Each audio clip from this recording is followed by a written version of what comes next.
This program features live coverage of an African safari and may include animal kills and carcasses. Viewer discretion is advised.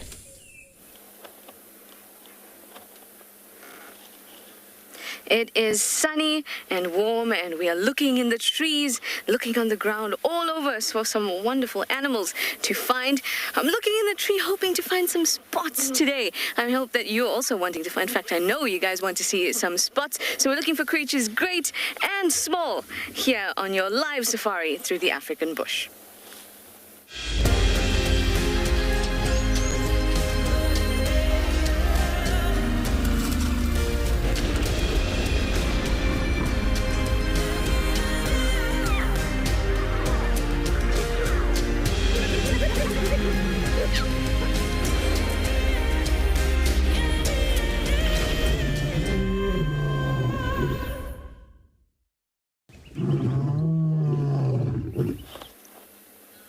Good afternoon, everyone. Welcome to your sunset safari. Do you see any leopards up there? I don't, but I'm going to keep on looking because now that it's nice and sunny, I'm hoping that the leopards will be out and tracks will be easier to find. They'll be out on their territorial patrols. That should be wonderful. Hi, everyone. It's me, Trishal, and I have Impo on camera with me. There's that thumb. And we are going on an adventure, aren't we? And you're all invited. Now, we're going to drive as we talk.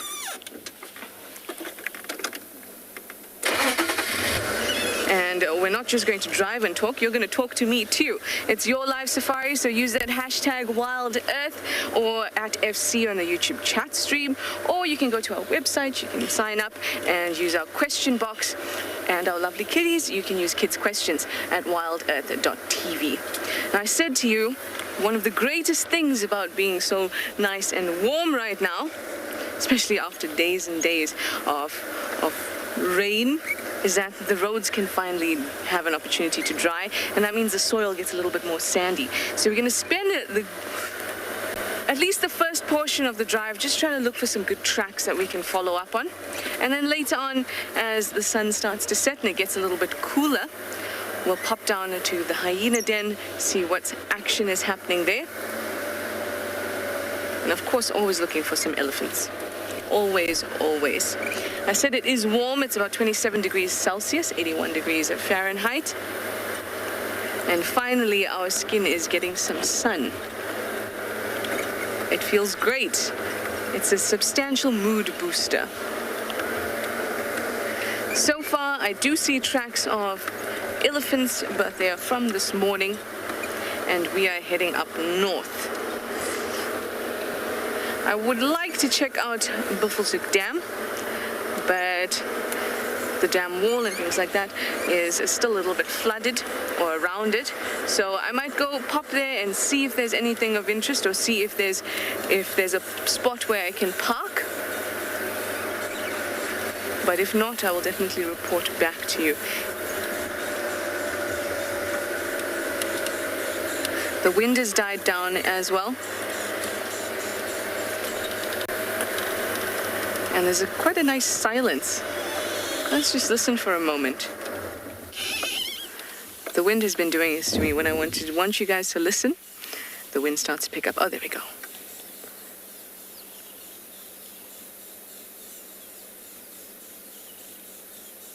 That's some really nice calm that's settled on the bush. Blue skies. You can hear the cisticolas shouting in the background. Psh, psh, psh, psh, psh, psh, psh. And the wind has become slightly softer.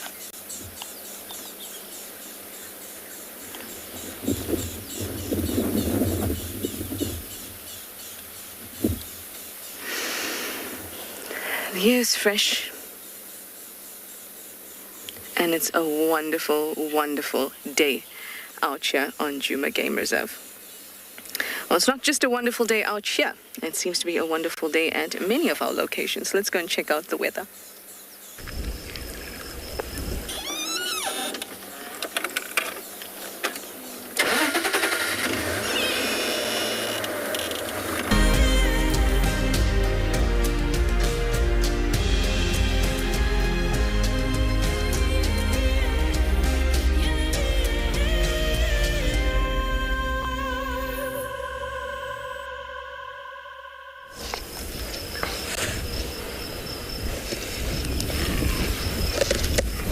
Good afternoon everybody. Welcome on board here at Pridelands Conservancy with Eco Training. With some beautiful zebras with the mountain in the background. What a gorgeous afternoon we're having. Hello everybody, you might recognize my voice, you might recognize my face as well. My name is Steve. I am joined by Johan on camera and we are very excited to have you with us, and I'm very excited to be here on a new property under new sort of new area. Let's check it out. So isn't it wonderful to be out and about? A new hat, a new shirt, a new vehicle, some new views, a new cameraman, and the weather's pretty similar here in Pridelands this afternoon as it is in Djuma. I'm blessed to have the sunshine out. I had lots and lots of mouldy bits and pieces. My car needed to be aired, but these animals themselves are very excited that the sun is out. Lovely herd of wildebeest. We are on an area of Pridelands called Impala Plains, and well, aptly named Impala Plains. There are some impala around, but some lovely wildebeest and a family of zebra that you saw before. Those little young wildebeest you see there, the two smallest ones, three small ones, all would have been born just recently in December time. Amazing how quickly they grow. There seems to be a very slight size difference between them.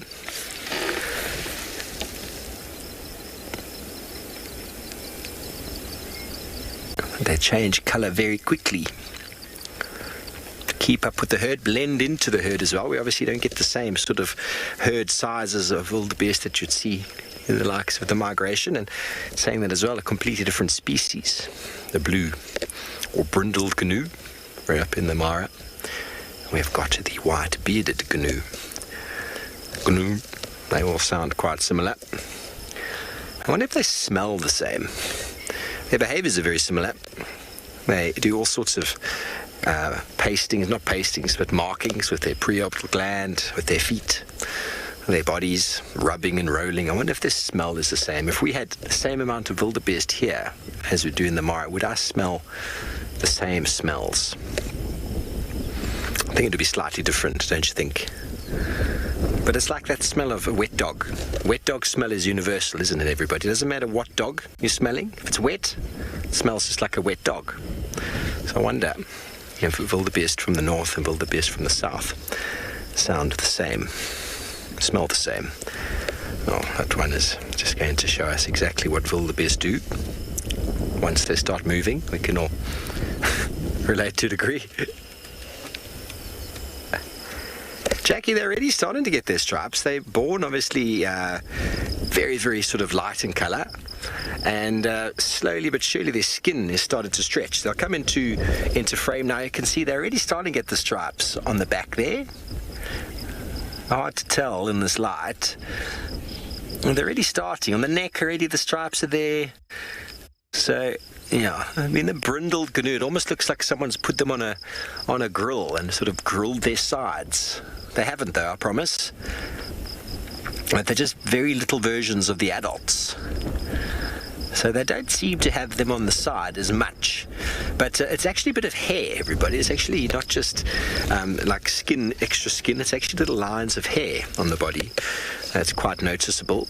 And so obviously it takes a little bit more time, I suppose, when you're that young to grow. The warthogs grow that beautiful sort of moustache stripe to mimic tushes early on. I don't really know what the purpose is of the lions and the wildebeest's body. They maybe feel left out from the zebras to a degree and they want to sort of fit in. Magnificent fellows. The Talamati Pride decimated our wildebeest population there on Djuma, so it's nice to see more than two wildebeest together. Lovely little herd here out in the opens. Open plains, beautiful grazing. These open areas are going to do so well after the rain we've had. It's been saturating rain. Doesn't seem this side that we've had as much rain as we received in Djuma. The roads here, not that I've seen many of them yet, seem to be a lot more sort of dry. We talk about it often, about the orographic rainfall. Orographic, meaning it falls in specific places. It's not a blanket rainfall all over the place, and those mountains in the background have a lot to do with it. The mountains sort of push the water vapor up, so it becomes rain, and it falls in different places. And obviously together with the cyclone pushing in from the ocean, it was like waves of rain, and it basically fell where it fell. It wasn't blankets of it, it was big pockets of rain that fell here and fell there, and enormous amounts of it fell on Djuma. The last moments you saw of me was battening down the hatches. We got very wet sending ourselves home there. And so I didn't get to say goodbye to all of you, but I knew I'd be seeing you all very, very soon. Or should I say, you'll be seeing me soon, and I'm going to be here for 3 weeks. So it sounds like we're going to be sending you over to Anbianagala to say good afternoon.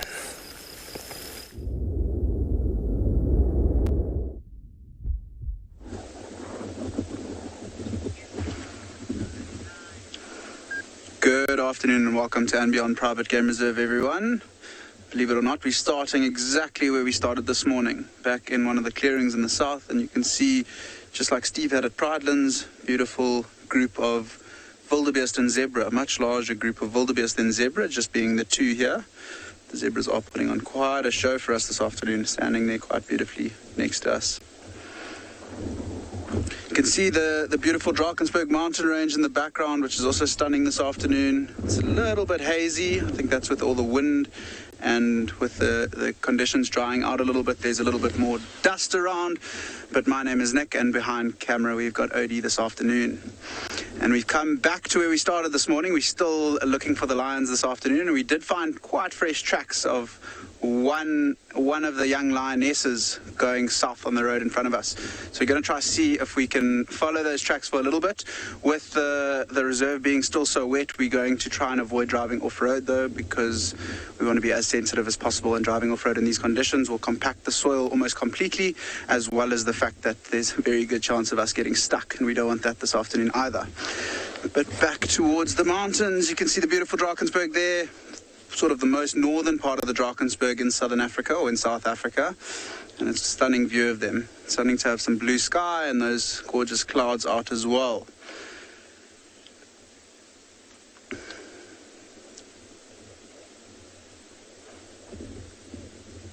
There's a slight breeze blowing this afternoon from a southerly direction, so you can imagine if these wildebeest and zebra, if the lioness is further to the north from us, so behind where we are sitting, there's a very good chance that they won't pick up on her scent. And by their posture and the way they're standing and the way they're behaving, it doesn't seem like they've picked up on anything this afternoon. So they seem to be quite chilled out here, just feeding on the shorter grass this afternoon, slowly moving around. So I think what we're going to do from here is we're going to continue heading south and see if we cannot find where this single lioness has gone. There's we're hoping that she might lead us to where the rest of the pride is, which we've been struggling to find and keep a good comms on for the last few days. But what we're going to do is we're going to keep driving from here straight down this road in front of us and see if we can pick up on anything this afternoon.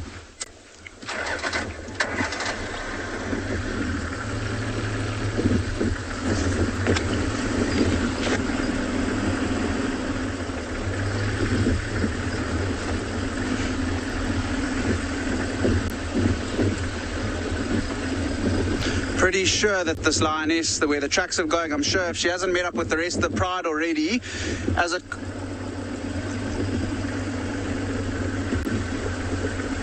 got a little bit hotter, I'm sure she's gone to rest underneath one of these bushes or big trees that we have around us. But for now, we're going to send you over to Tristan at Djuma, who's going to say good afternoon.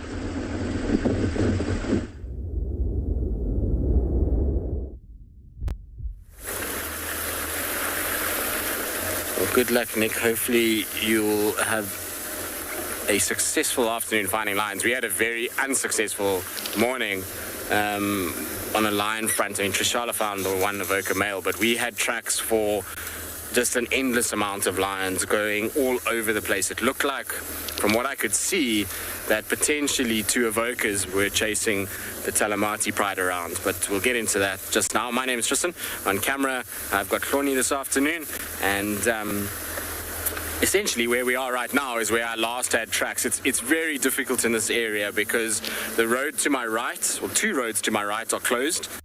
and they're still too wet, and the road to my north is also closed. So the only road I can check is this one, and then the kind of boundary roads, and that means that, you know, unless they're sitting somewhere where I can see them from this particular road, there really isn't much we can do. And even though the sun is shining, the area is still very, very, very wet, and that makes us not able to off-road. And so, you know, we're going to have to just be a little bit kind of patient and keep trying. I suspect we're going to see them coming out a little bit later, not quite just yet. I think early on I'm going to try and see if I can find a leopard somewhere, maybe sitting in a tree or just taking it easy, and then we'll kind of focus on the lions a little bit later. But it definitely looked like there was 2 male lions that were up and down and running. They weren't walking, they were trotting up and down, lots of scent marking all over the top of a pride's tracks. So I found where we left the 2 females yesterday. They went into Torchwood, did a big loop, came back, came south, and then it looks like they joined the pride pretty close to where I am right now. And then they all traveled north, and then the males were going up and down in this area. But you can see when I was talking about how difficult it can be at the moment, if you look in front here, this is what the condition of the roads is after this rain. You can see how the road has been completely mangled by runoff, and so that is not drivable at the moment. You can't take that road, and some of the tracks go up towards that direction. Where I left the tracks this morning was just here in these furrows, going the other way. And so what I think I'm going to do is I'm going to actually go down this road and round and see. You see prides at Djuma. So 4 that we see mostly, which is the Inkahumas, Talamati, Shimungwe, Torchwood lions. Those are the 4 prides. You know, we could get outlying prides every now and then, so there is potential for the Nsevu, Kambula pride, maybe they could arrive in this area from the south. And then there's a pride in the north called the Naru pride. Naru pride is also how it's said. They could potentially push south. At 4 prides at the moment, and that is controlled by 1 coalition, well, 2 coalitions. There's the Evoca males, which is the 3 boys, and we know they've split off into basically 1 and 2. We've not seen the 3 together for quite some time. And then there's these 2 males that have been coming out of the Kruger a little bit with the Torchwood prides, and are seemingly the fathers of the cubs that the Torchwoods currently have. Whether or not you know, they are still doing okay, I don't know, because somebody said to me the other day they only saw 1 of them, not both. So I don't know if there's something happened there or not. They're very, very shy, quite skittish males. I personally haven't seen them. I've seen a lot of photos of them, but they don't seem to really stick around very much when they are seen. So that's the coalitions. We know that to the south of us, in terms of male lions, is still the Birminghams, and there's the odd young males that are starting to come through. So it'll be interesting to kind of see how the evokers go over the next little bit. Okay, we're going to try and scratch around. Hopefully we can get a leopard in a tree, and then maybe the lions later. That's the kind of plan. We'll hopefully need a lot of luck in order to achieve our goals.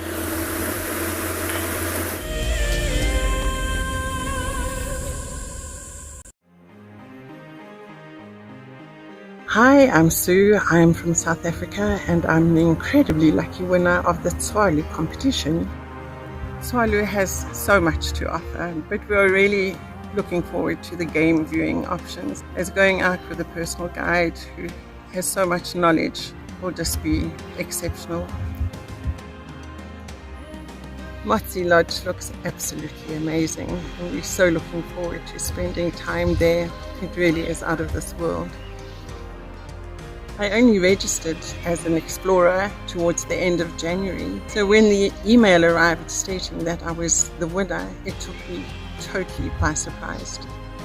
I'd just like to thank Wild Earth and Tswalu for this most incredible prize. It really is a dream come true. Wild Earth Explorers, it's in your nature. So, my dear, I do find you most attractive when you're covered in bird lice. Oh, Charles, I love it when you peck at my head and clean the bird lice off me. Let me say hello to Barry here. Hello, Barry. I'm just going to examine you for some bird lice. Charles, I don't know if I'm comfortable with that. Oh, all right. I shall look for bird lice for myself then.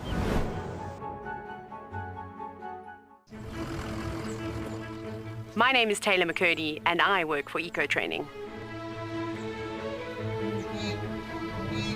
I love hearing from all of the viewers. However, I particularly enjoy those of you who have been watching for a few years. Your questions are just so advanced, and they really get me thinking. If you'd like to ask a question on Wild Earth, you need to register on our website. Once you've done that, head to the live safari page and submit your questions below the live feed. Hello, boy. You are a monster. And he's coming right up to us. Hello, boy. Oh, settle down. Settle down. He is very, very close. He's pushing his trunk against the car. You can feel the car moving. Hey, hey, hey, hey. Stop that. Expect the unexpected here on Wild Earth daily.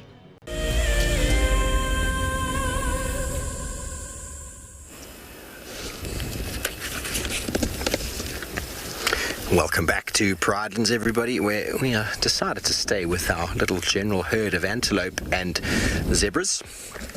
They're enjoying these open areas. Really nice to see a group of them together. Very, very relaxed. Generally on Djuma we see our zebra and wildebeest population. They're a bit wary of us. They don't normally get too close. But yeah, they seem very chilled, which is very cool. Very good sign.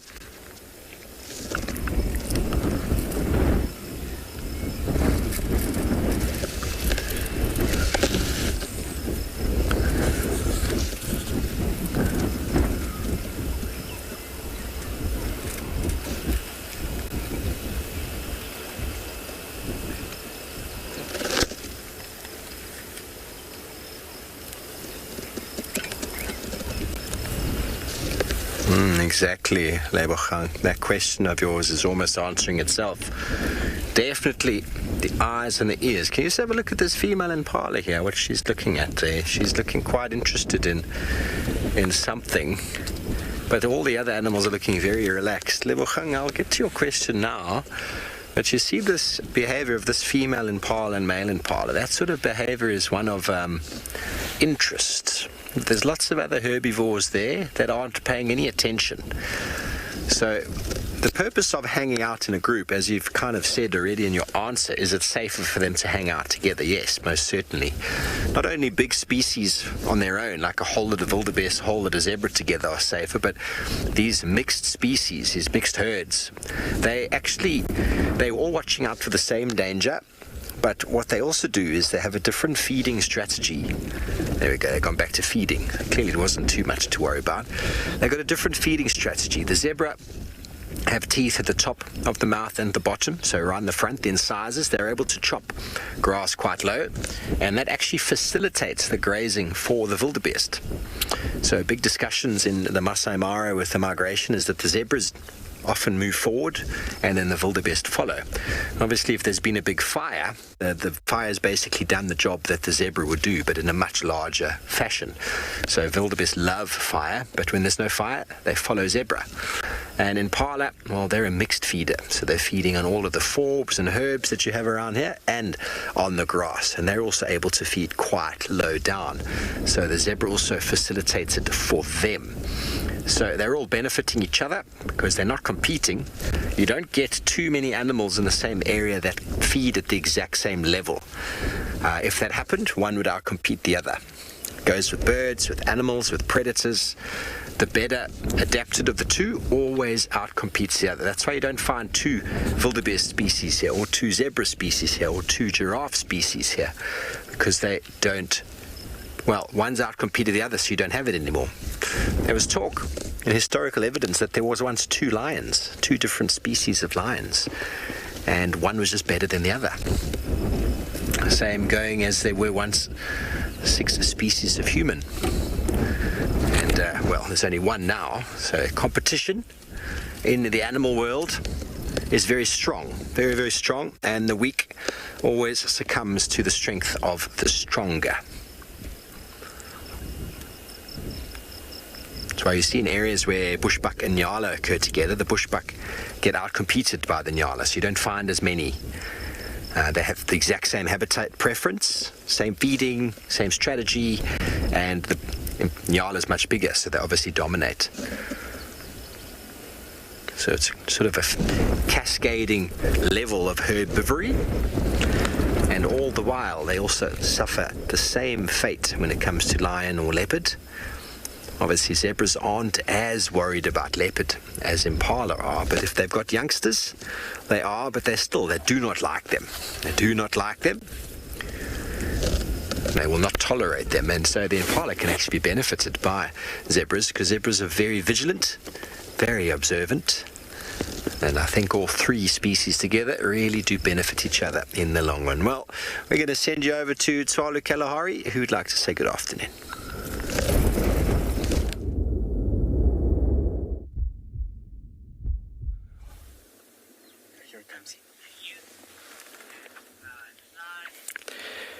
Welcome back to Tswalu Kalahari this afternoon, and we have a huge surprise coming along with the Kalahari this afternoon, and we have just found a pack of wild dogs just far out into the west of the reserve, and as we just found them, these animals have just gone into a meet and greet display as we just found them through this area. I am Ewan, and behind the camera this afternoon is Morgan, and we will be your team in the Kalahari this afternoon, and we're going to continue going with these dogs. So we're going to pull a tiny bit forward. I see an ear that's just flopping around at the bottom of one of the bushes there, and we'll just go back in this direction.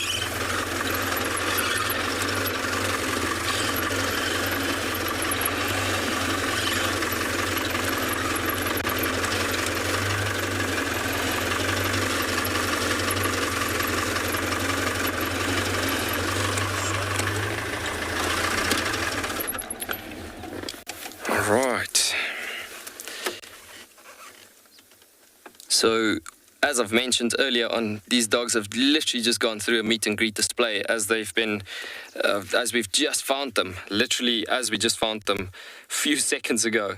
And so these meet and greet displays that I was talking about, we were actually getting quite excited, because at that point, that is generally what happens just before they get out and go out on a hunt. But as we could see these dogs moving around, their bellies are looking quite empty this afternoon. So there is a potential chance of seeing a hunt this afternoon. But so cool once again to see such a critically endangered species. And you can see they literally, they've tested the air a bit and feeling a bit, it's still too hot. So it's getting to a point that they just gone down to a relaxed mode and just to sleep a bit first, a bit more, until the temperature drops later on. Oh, look at those big ears, so beautiful.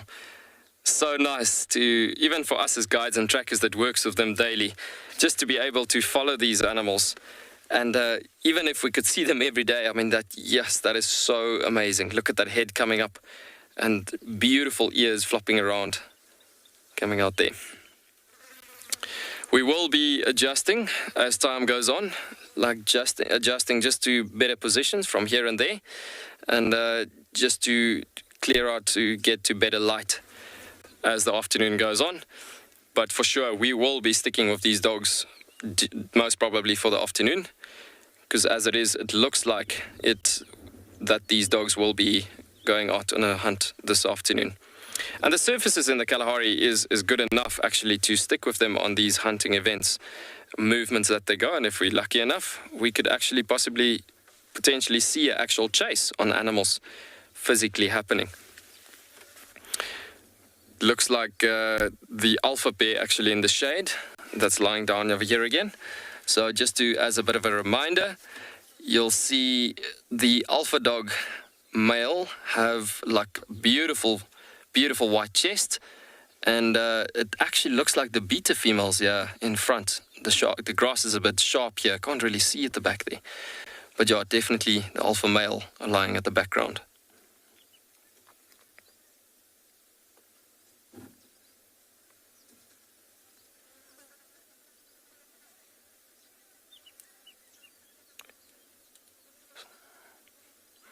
It's incredible to see those white chests colors actually coming through, as I mentioned the other day. Just so incredible seeing the different colorations and variations of colors on these animals. Just so beautiful.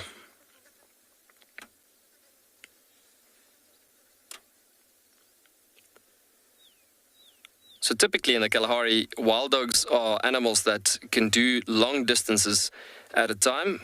As we mentioned yesterday evening, specifically with the brown hyenas being quite much longer stints of distances due to survival, obviously, and what they have to do for survival, being wanting to travel longer distances at given times and so on, and just covering the right amount, adequate distance. You're thinking about African wild dog, for instance.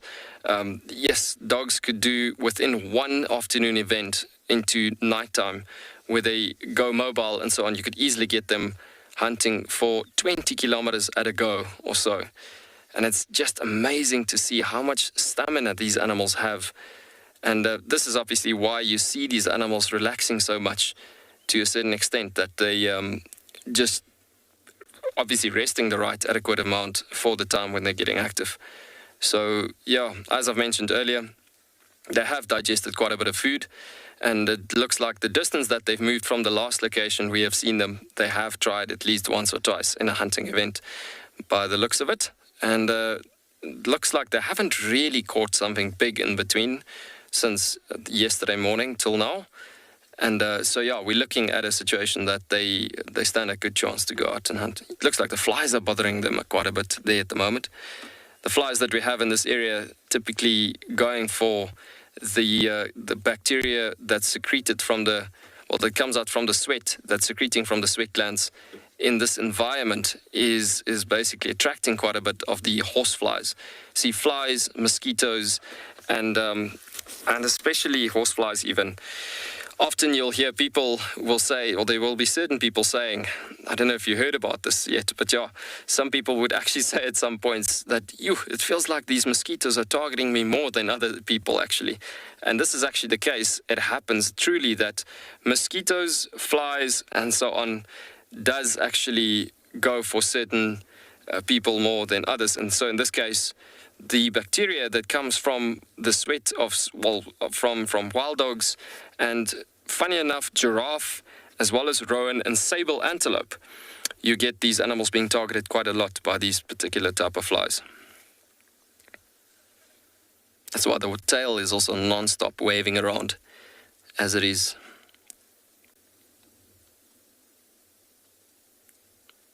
But yeah, guys, I can't claim this enough. Just to think about how special this is, actually, being able to see this, like within 24 hours, we're having the second sighting of such a rare, incredible, endangered species.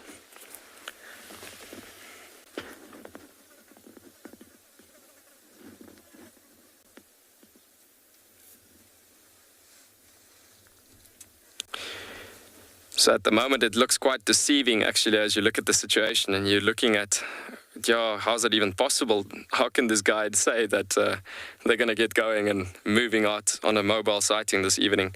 And definitely, for sure, it's just very hot still at the moment. And sometimes it is what it is. In the Kalahari, the key to success, meaning in the situation of us, in the game viewing point of view, is patience. Patience is the biggest key to success. And it's amazing, actually, to keep on watching the behaviors, the different behaviors that they go through before they actually go out on a hunt. So I was kind of hoping that we could actually get that ritual I was talking about earlier, because as we arrived here, it happened actually. But generally, through those rituals that they go through, it happens like 2 to 3 times as events goes through in the afternoon before they go out and hunt. So you typically get to that situation where they go through these display rituals, And it's like I've mentioned the other morning, it's those dancing rituals where they just dance and kiss and yodel. And it's like just everybody's so excited for this event about to happen. So it's almost like they're psyching each other up for this hunt about to happen. But yeah, typically in this situation, it could be as sleepy as can be. And the next moment they're up and going and just going at it and then going through their proper ritual.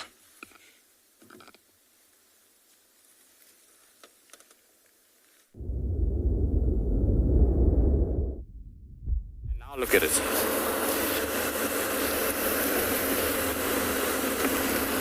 Well, as you can see, we're still bumbling about trying to figure out where these cats went. Unfortunately, the last tracks that I've managed to find seem as though they're pointing back into towards the sort of central parts of Djuma, and every single one of those roads is closed at the moment. Probably another day or two, and they'll be, if we get sunshine like this and beautiful weather, then they'll be open again. But it is going to take a few days, unfortunately. The amount of water that's sitting on the road, I mean, you can see as we're driving, pretty much everywhere is just waterlogged. And when these roads are waterlogged like this, and we drive them, if we break through the crust that's formed, and we start to create any sort of rutting, then what happens there is you get huge amounts of erosion that starts to take place, which is obviously not what you want at all. So we have to be good about it. You have to be understanding of that sometimes the bush is too wet and you've got to just be patient. And eventually your patience is generally rewarded. Once it starts to open up, you start to find things. So I'm pretty sure we'll get them. And I mean, you look at yesterday afternoon, we drove around for a while, couldn't find anything, and then eventually the lions came out, and we had a pretty epic afternoon following those two Talamatis hunting and walking around in that strong wind that we had. So just got to be patient. I have a funny feeling, I don't know why, that Thandi and the cub are back at first rock. I think with all the lion activity that's been on Chitwa of late, I suspect that maybe, just maybe, she's moved them.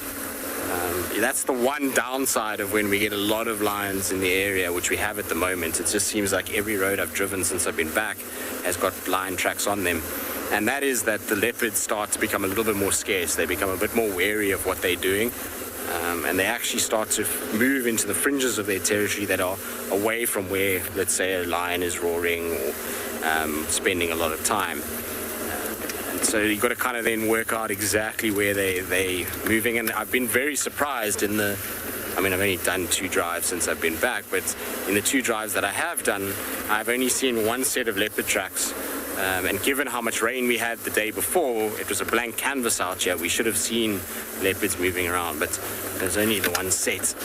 And that was for that male right down on the southern boundary of the reserve. The other problem that we're facing is that leopards are masters of hunting in conditions like we had yesterday. So I'm pretty sure that most of them are sitting on some sort of a kill. If they didn't kill last night, they killed the night before. And if it's something decent and it's up a tree and far from the road, it's very, very possible that they'll be on it for 2-3 days before they start to come out and move around again in marked territory.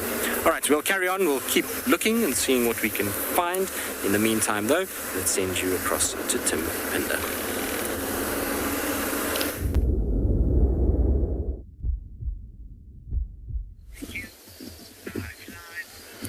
Afternoon, everybody. Welcome to And Beyond Pinder.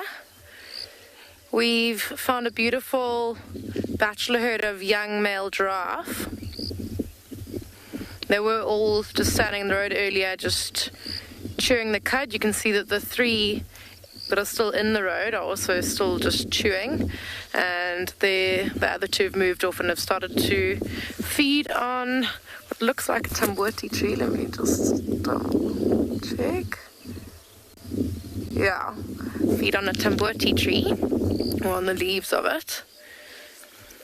But there's some really, really beautiful young giraffe here. These ones just in front of us, you can see they're very unblemished. They don't have any scarring. Their coats are nice and kind of clean of any scars, and even their horns aren't completely bald yet. They still have a little bit of fur on top. So that's how you can tell that they're quite young, and just based on their size as well. I am Kim, and behind camera today we've got Simon. Yeah, we did come out looking for leopards, but we've found these beautiful giraffe in the road. And I think that also what we're going to be doing this afternoon is going from watering hole to watering hole. I am quite excited to show you all how this reserve's transformed over the last week. I don't know if you've noticed that Phinda hasn't been very... well, we haven't been involved in many of the drives lately because we've had some quite heavy rainfall over the last week or so we've been unable to join for quite a few of the drives. But yeah, the reserve is looking so beautiful. Lots of the watering holes are completely full or overflowing. There's puddles everywhere, and the floodplain, which is where we're hopefully heading towards, is actually living up to its name and has become flooded. It's completely underwater, so our plan for this afternoon was to go over there and see if there are any interesting birds that have decided to move on to Phinda, maybe from Lake St. Lucia, because we can actually see the lake from here. I think we'll look at it in a moment, and it's joined onto the floodplain, which hasn't happened for quite a lot of years apparently, so that's really, really exciting. So yeah, that's what we're going to show you this afternoon. I'm going to head out there, but let's try and show you the Lake St. Lucia if we can.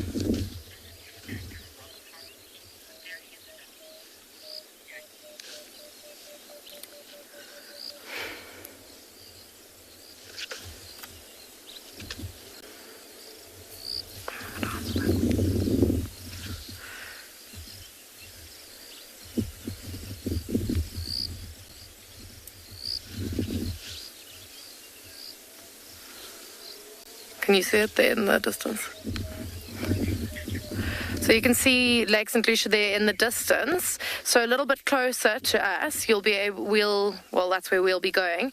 And it's all opened up. There's quite a lot of trees underwater now, and and it's actually joined onto the floodplain. So that's actually not inside of Phinda, it's outside of Phinda, and it's joined on, which is very, very cool. And I think there's probably going to be some hippos, maybe crocodiles, and awesome birds. So I think that's where we're going to head now. Just something exciting and different.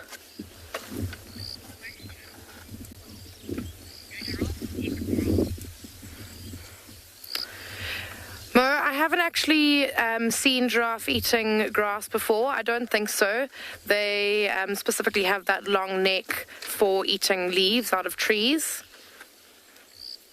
And sometimes they'll eat bushes, like you can see on the far right there, the one's kind of bent over and is feeding on a bush. But no, I don't think that they eat grass. I think that if they were really, really struggling for food, say there weren't many trees around, or I don't know, like trees were, like there was a drought, and the only vegetation was grass, then maybe they would be forced to feed on it. But they are predominantly browsers, which means that they feed off of trees and bushes.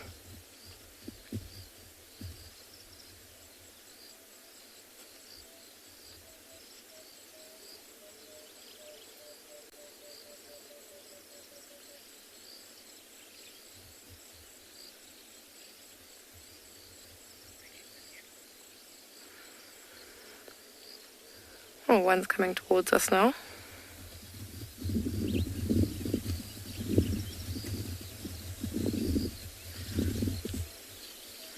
I did mention that we were looking for leopard earlier, and you can see that how the behavior of this front one has changed. It looks like it can see something in the grass in front of it. Oh, it's lost interest already. But that's the way he looked down, like that quite... he's doing it. So if we had a group with that expression that he's got on his face now, then, and they were all looking in the same direction, then we could be quite certain that they were looking at something that might be of interest to us, like a predator. And you see he's already lost interest. And he's just carrying on chewing on that cud ball.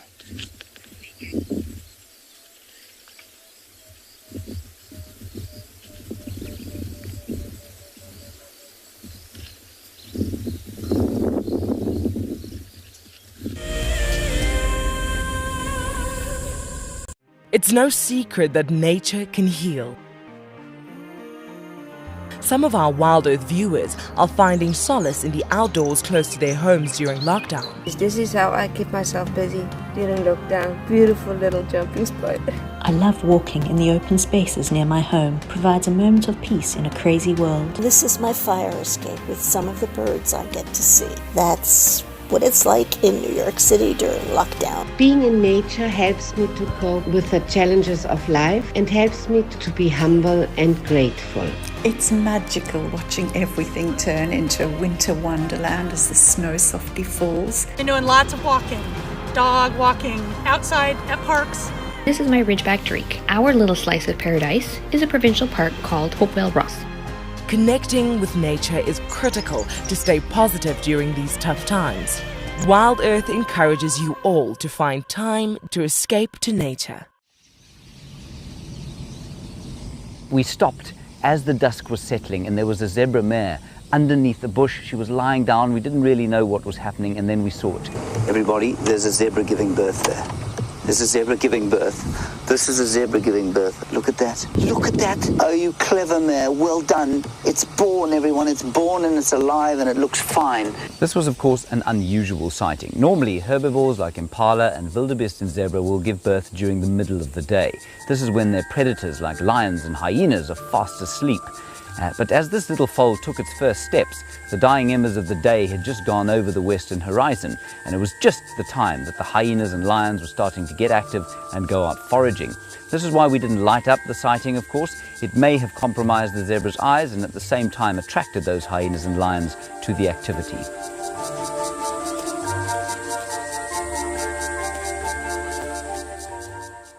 My name is Lauren, and I'm currently working in Djuma Private Game Reserve here in South Africa. I love answering your questions during the live safaris. It's my favorite part.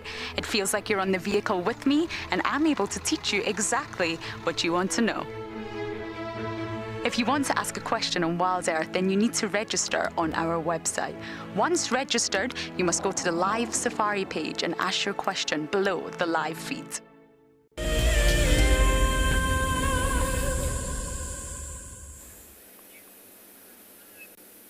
We are looking at a pair of starlings that are going crazy over some insects that are on the ground.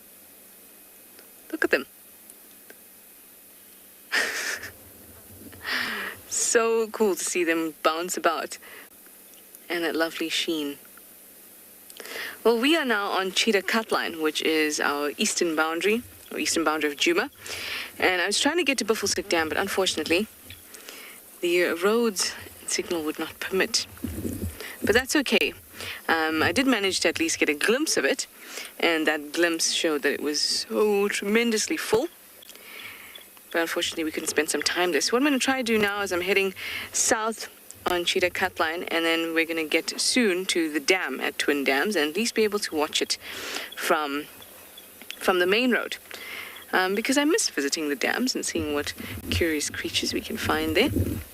Maybe some more starlings. In fact, there'll most definitely be starlings around. Cape turtle doves and blacksmith lapwings. Definitely, 100%. So let's go and find those. But what I'm truly hoping for are some elephants playing in the dam. Those would be much easier to spot as well from the main road than a starling that's on the northern end of that dam.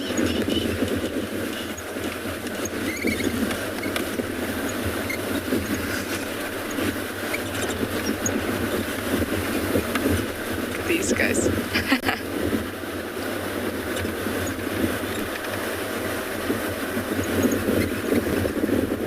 Rosalind, I did get part of your question. It was how do the animals get through something? But no worries. Get through the weather. As in, how do they... Okay. So I think, like, you know, harsh conditions, I think that's what you're talking about. For them, it's not as if these conditions are unknown to them. The conditions are just a little bit more intense than they're used to. So they still are absolutely fine with the rain. I mean, they live out in the wild, so there's nothing... So there's nothing protecting them or giving them shelter from the rain in the first place. So with the heavy rains, all that's happening is that it's just a little bit more intense. They may get stuck and things like that, and that's more the exception. But other than that, they just try and keep higher ground, and it doesn't really affect them too much. In fact, I would say that a drought, having no rain, would be more dire to them than having too much of it. I've just stopped here because I could hear some dwarf mongoose talking to each other. Now, of course, they're stopped, and it's impossible to see them in this long grass. But I was hoping maybe they'd come out onto the road.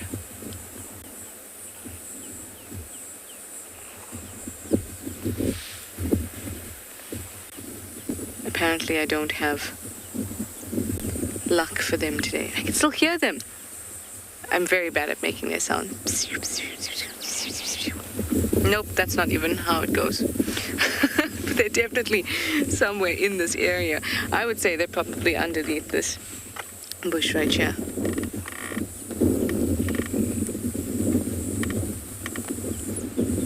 There, it's that high-pitched squeak.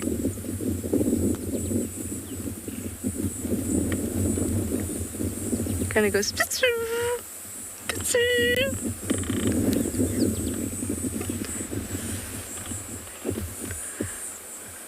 Nothing. Oh well. I tried, guys. I tried. Well, Tristan has something I believe is a little slithery. Let's go and see.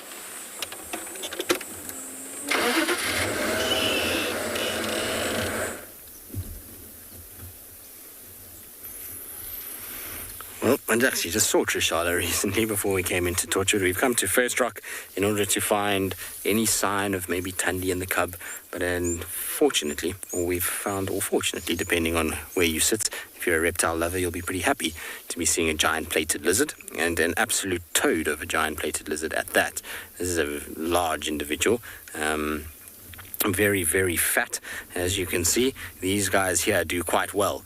The ones at First Rock, they're pretty used to people as well, because it's a popular place for people to have their drink stops, so their coffee break in the mornings and their gin and tonics in the evenings, and so the lizards are quite used to cars and people kind of moving around, and that's why you can actually get glimpses of them.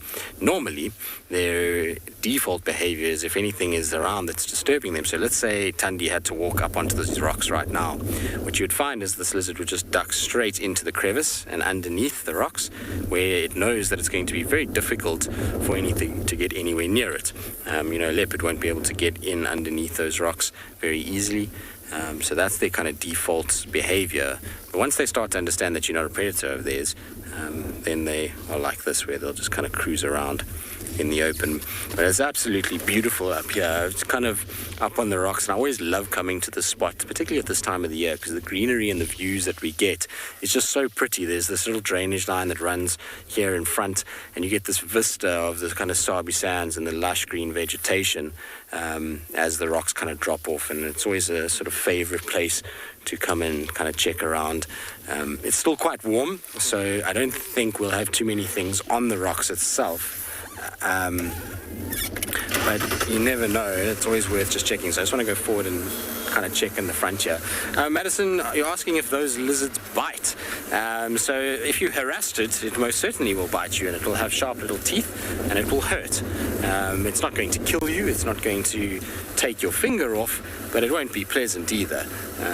It's not going to be something that you really want to tangle with too much. They're most lizards, have quite a sort of strong jaw, and that often leads to a fairly painful bite.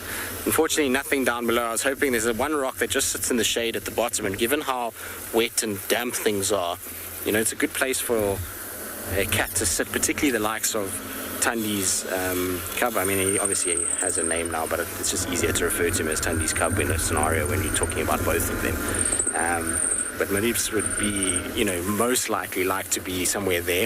It's the reason we called him Rocket anyway, is because of the fact that he spends so much time on these kind of rocks and in this area. Saying that, though, the last time I saw him, he had his nose firmly planted in the wet sand and was over, so maybe he's just...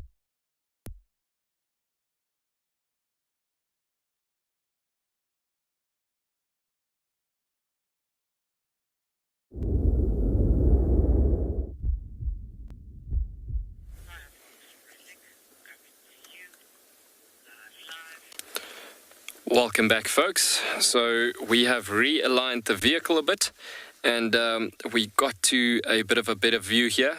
As you can see, this beautiful beta female has just found a nice position with these alongside of these African monarch butterflies, just flying around in the little bit of the grasses here. You can see the vegetation in this area is a bit clearer as opposed to like the sour grass areas that we've driven this morning. So the tracking events will go a bit easier in these areas. And so, but yeah, so cool. We found them quite quickly this afternoon, actually quite early. So it's good actually to be able to be in this position where you can actually see step by step from sleeping position to waking up and then going through the different rituals.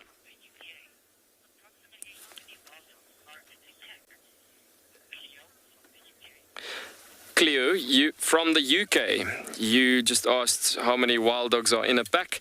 Cleo, it varies. It's such a broad subject and question actually, and well done on that question.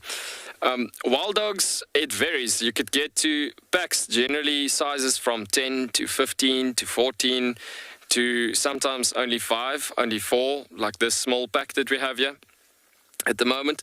But yeah, you get wild dogs being, like, let's say the pack gets to about 25, 30 dogs, then it easily gets to a situation where you get break-offs or split-offs, and they are dogs that just doesn't take the leadership of African wild dog pack anymore. And then the leadership, it works like this, where you have that hierarchy system of alpha male and alpha female, and beta male, beta female, as we mentioned yesterday. So quite cool actually thinking about how the system works in that leadership and how important it is within this ecosystem. So thinking about an alpha male and an alpha female being the leaders of the pack and the main predominant mating animals and the only mating animals of a pack. And so excuse me, so it gets to a point that if the pack then grows up to about 20 dogs, let's say 5 dogs of those 20 is like litters from previous years. And so it gets to a point that they're about 3-4 years of age now, and the next moment it gets to a point that they will then be splitting off because they just don't bridge their leaders. So the respect for their leaders is so strong, so they literally then rather just literally will leave the pack and then go off on their own. So where you get strong wilderness environments like this, you get split-offs from big packs quite often. So many different split-offs, or rather breakaways, from different packs will then sometimes find each other and join a new pack. And so a pack will be born. So that clears the question as well about how's it possible that there's no inbreeding taking place? So then it comes down to that situation that the more they mix up with other breakaways from other packs, they're non-related. So yeah, that's how wild dog packs can find each other and then mix up with a different gene pool.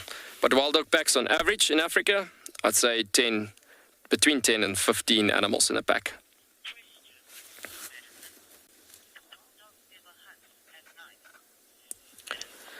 Madison, you asking if wild dogs ever hunt at night? That's a very good question.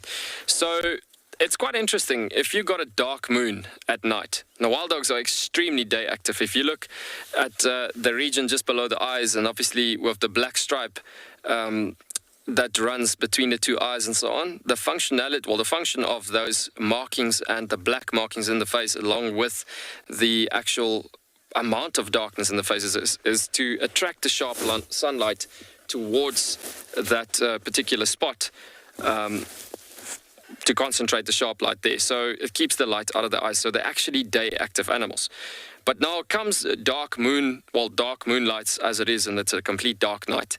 Then it gets to a point that they can't really see. So that's when they don't hunt at night at all. So yes, wild dogs don't really hunt at night unless the moon gets to full moon, and the moon is so bright that even us, I don't know if you've been walking around at night sometimes in the bush, and the moon is so bright, and you adjust your eyes to minimizing all light, and you just adjust your eyes to the moonlight itself, then it gets to the point that they will actually get used to that eyes, and even us as humans, we can adjust our eyes to that moonlight. So yes, dogs can hunt with bright moonlight at night, but that's the only exception that happens. I've never ever seen wild dogs really hunt at night with a dark moon.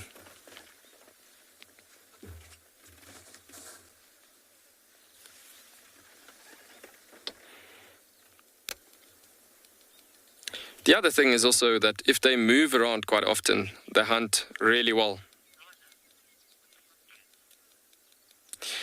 So, as I was saying, yeah, they would be hunting extremely well together in a pack unit. And in that pack unity, that is also the other reason why they can hunt or mission it out, shall I say, wing it with a bright moon night hunting events. We're going to send you over to Ngala.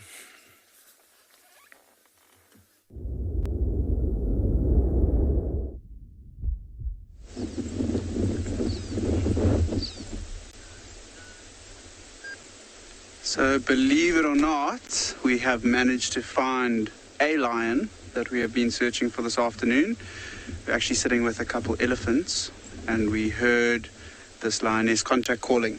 We got very excited, and we spent 10-15 minutes moving around the area. It's still quite wet here, so we didn't want to drive off road to investigate. And then some wildebeest came running up from the left, alarming, and then out of the long grass, we just saw this beautiful lioness's head. I'm just going to, yeah, there she's coming through. Is one of the Birmingham lionesses. I'm just trying to see which one it is. I have seen her nose. It's quite pink. You can see on her belly there's also quite a few spots. So I'm thinking it's either the young lioness or one of the subadults. I'm just going to sneak forward a little bit here. As she moves forward, I'm really hoping that she comes onto the road for us.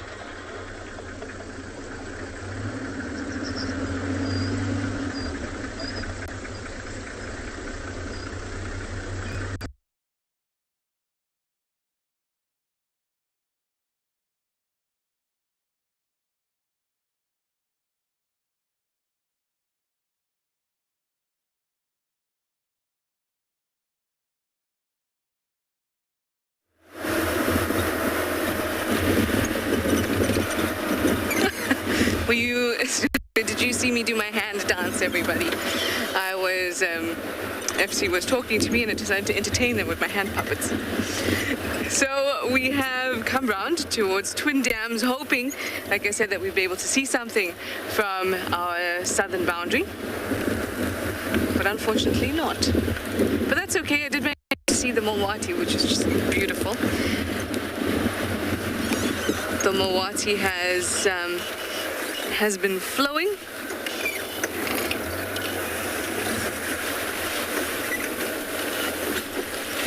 But it seems it is the only thing flowing today, because my sightings are definitely not.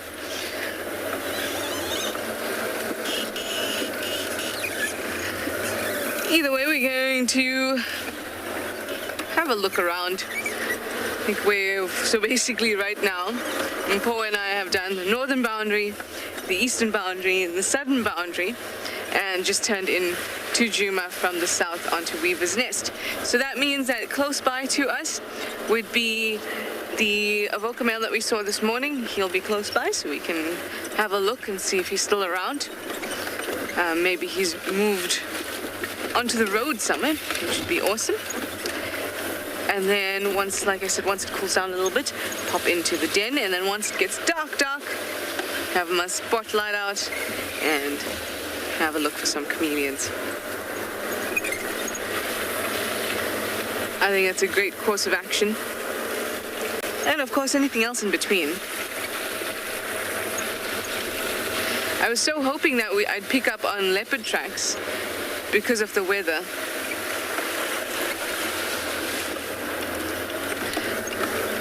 Because when they scent mark along their territory, what would happen is that the water or these big rains come along, and then the scent gets washed away. And so when it dries up again, you'll see them on their territorial patrols.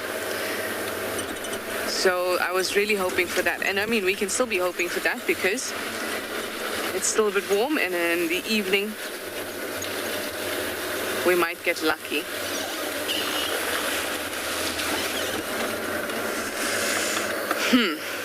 Okay. Hey.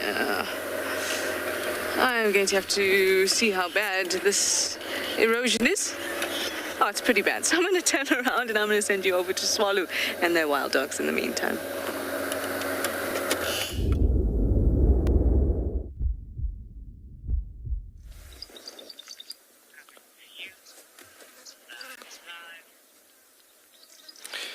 And so this wild dog beta female have just flopped down her head entirely, completely flat out right now.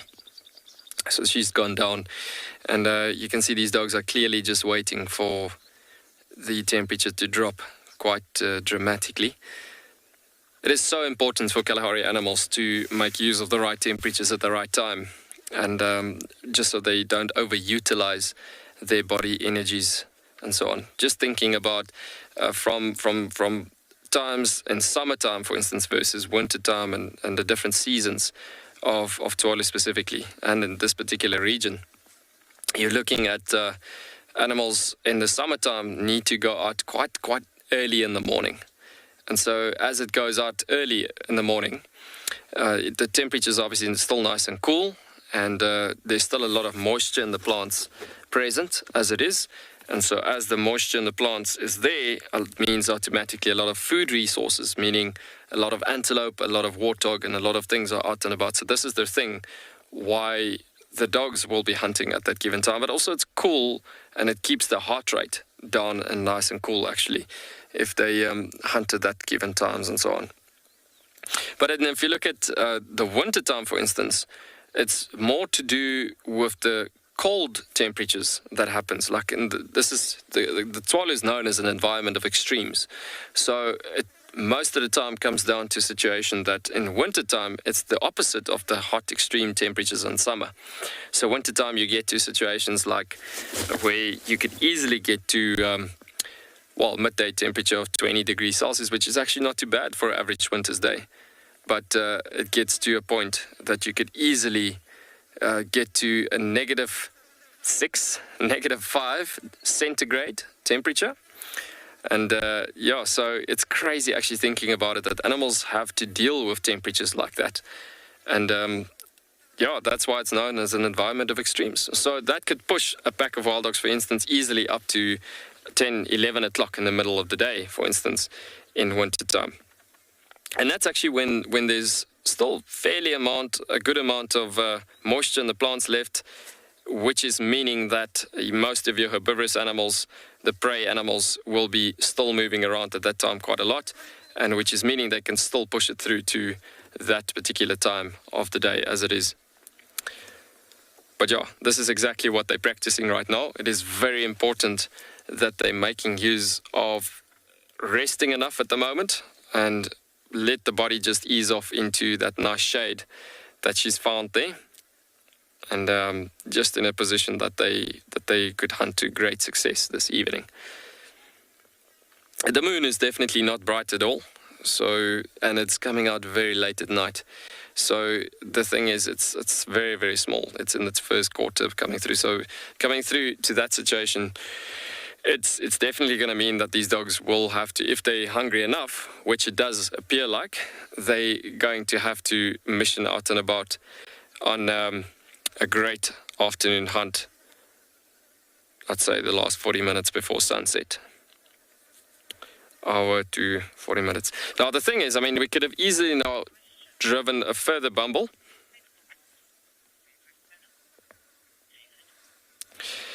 So apologies for the question there. I didn't hear the name, but the question is the wild dogs my favorite animal? What makes it my favorite animal, apparently. Sorry for that. So wild dogs will be quite incredible, especially in the unity that they live. And what makes it so special for me specifically is looking at how they take care of each other, how they live in a unity. You see, coming back to that hierarchy system as it is, you got that alpha male, alpha female, beta female, and then you got the supportive unit structure behind that. And they live as one big happy family. And so yes, there is domination structures happening every now and again. But just thinking about the different things that they go throughout in a year, through their lives, if I can put it that way, is how they support each other in that system. Like for instance, if there's a den site formation, for instance, where an alpha female have pups, for instance, and then all of these. Obviously, the alpha female, her function would be to nurse these pups, and pups will drink from her and suckle and everything like that. And then it gets to a point that the pack will go out every single day, working hard at it, up and down, trying to hunt perfectly, and obviously bring food back to the den itself. But they look so well. It's more a situation where it's the members of the pack that's actually looking after those pups and getting them to success. You see, the thing is, success lies within numbers, and this is the thing. But that's a completely different topic. Talking about the situation of where you're looking at how they live in unity, and then it gets to a point where they just up and down, and they do take shares as the pups gets older as well, where other wild dogs would then go out to hunt, and the alpha female even could go out and hunt, and they could be babysitters staying behind at den sites, for instance. But I guess what I'm trying to say is basically looking at how they take care of each other. And that's just so special, thinking about how they deal with life. I've mentioned, I think I've mentioned it yesterday morning, but talking about how, for instance, they've been in an injury situation where 2 or 3 dogs have been injured. You'll have, like, on a big pack situation, say for instance you've got a pack of 30 dogs, you could easily get to a point where those 3 injured, just flopping onto my side there. Yo, this is nice. So you get to a point that they would just relax and all sleeping and being tucked away in a safe, good enough position, those 3 injured dogs of a pack of 30, for instance, and you would have like 3 or 4 dogs staying behind with those injured dogs just to guard them, make sure that they are safe, and the rest of the pack will still go out and hunt and then come back and regurgitate meat. So at the end of the day, they are actually, to me, they're displaying one word, and it's love. Hard work comes together within team unity, but love comes out of this picture. And that is why I like them so much. They represent so much goodness. Yeah, it's truly a special species there.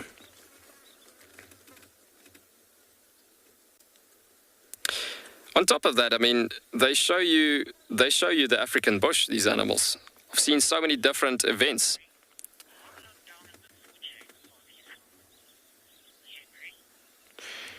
Henry, you asking how far down in the food chain are wild dogs? You know what, they're actually quite on the top, because unity and the numbers is what keeps them safe, basically. So working hardcore as a team together, that is what keeps them quite safe.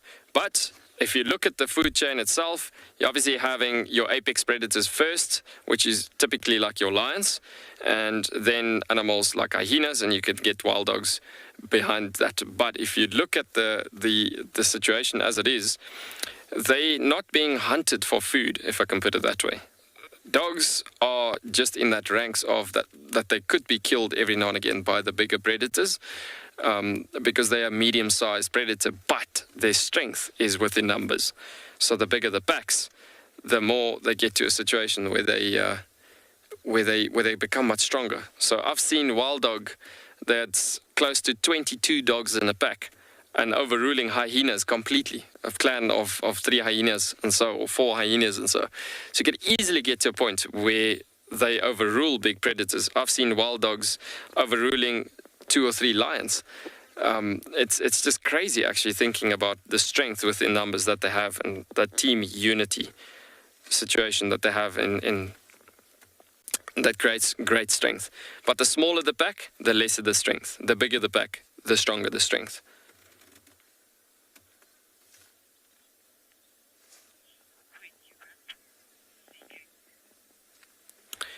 Yeah, so we're going to continue sitting with these dogs, and we'll see you every now and again with them. But yeah, we're going to stick with them for the afternoon and see what we can get up to in the hopes of a potential bit more of activity.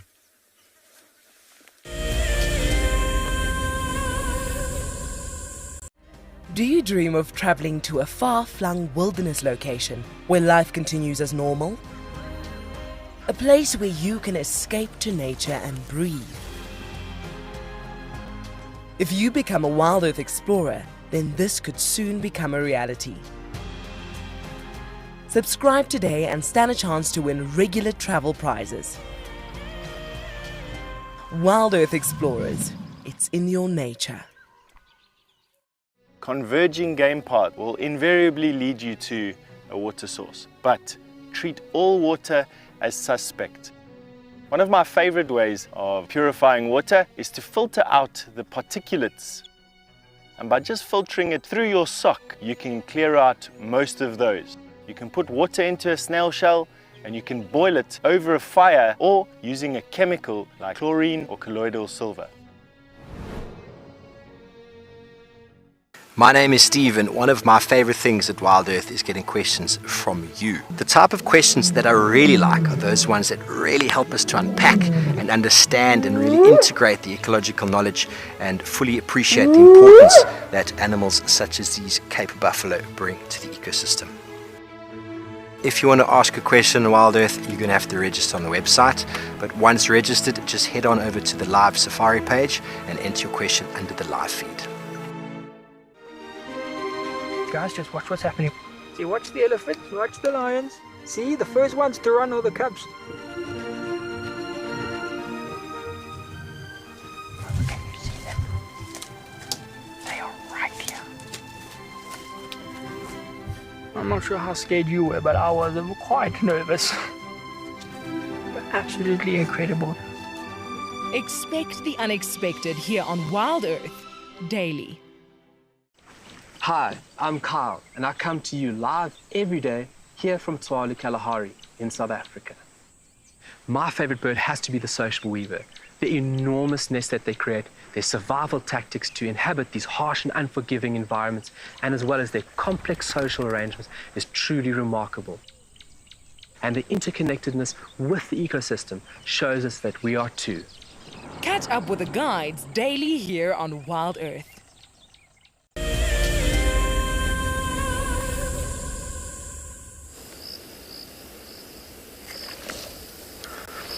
Welcome back, everybody, and welcome to a very aptly named road called Marula Lane here on Pradelands.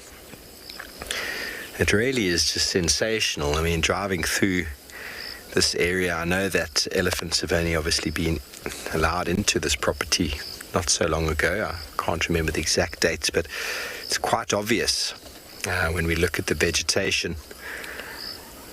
There is some elephant damage that's starting, normal gouges to trees and the like, but the amount of false marulas I've already counted and other acacia species and the state of many of the marula trees is quite profound. But beautiful, beautiful, beautiful. But the length of the grass doesn't match that of Djuma. Djuma's had an incredible amount of rain. I could walk here, it would probably be only about knee height, which is kind of sort of normal, whereas that side of the world, you can't see above your, below your shoulder. Some people, their heads. That was only after the last bout of rain. Okay, well, we're going to meander along this little drive towards a very nice watering hole called Leopard Dam. Very nice to just be exploring. So don't forget to send through your questions, everybody. Comments using the normal channels, #WildEarth.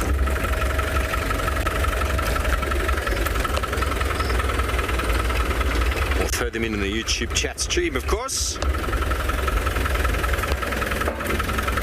So I'm not expecting to see any crazy different birds from Djuma.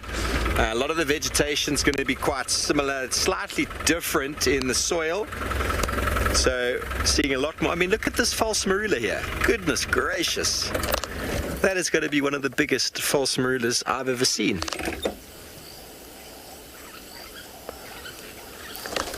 Look at that beautiful tree.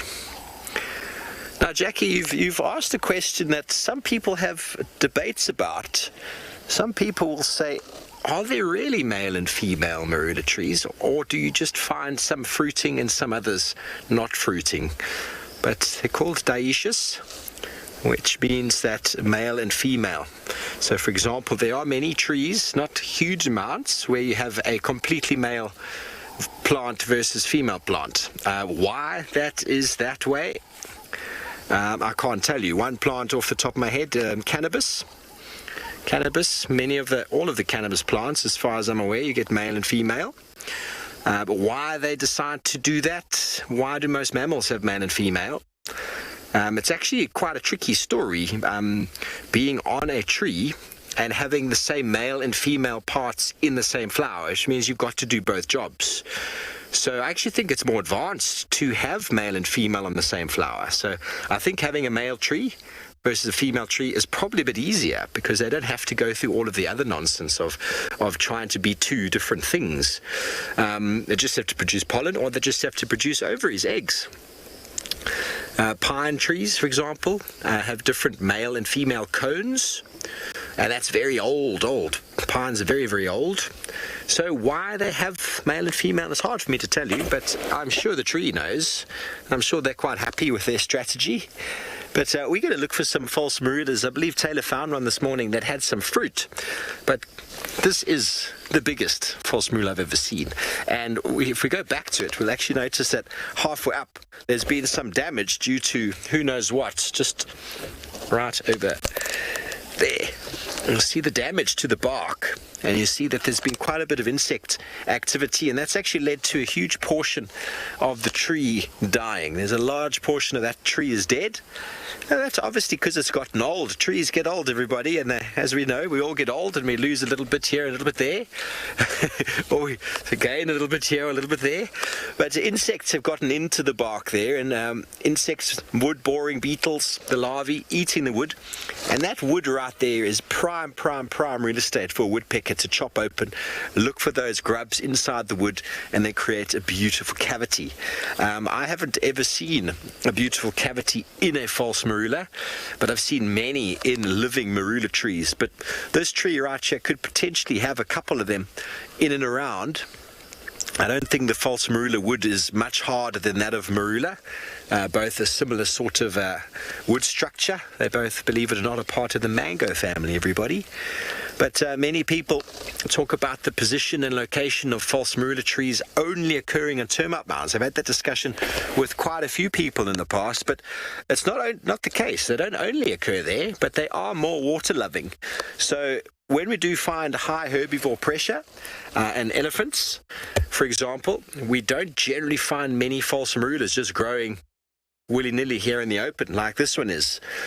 Generally those ones then do much better being on a termite mound. The termite mound gives them elevation, so maybe protection against fire, maybe protection against many of the herbivores.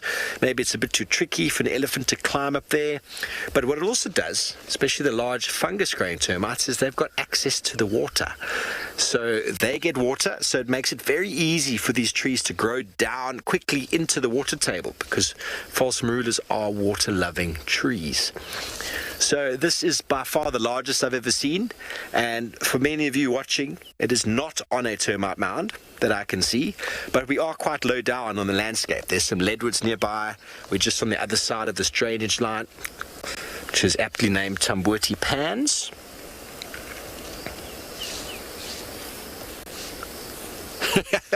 Philip, at age 12, you don't know how high this tree is. Goodness me. How do we even measure? It must be 30 meters. What do you reckon, Johan? About 30, 35. 35 meters, Johan reckons. That's with us just eyeballing it. Really difficult to say, but it's tall. It's about as big as I've ever seen one. This is bigger than all the marulas around here. All the marulas. And I reckon I could find in my book that would say false marulas get up to a certain size, and I reckon this would probably be the size of the false marula. Have a look what it says for height, because I don't think I've seen one larger than this.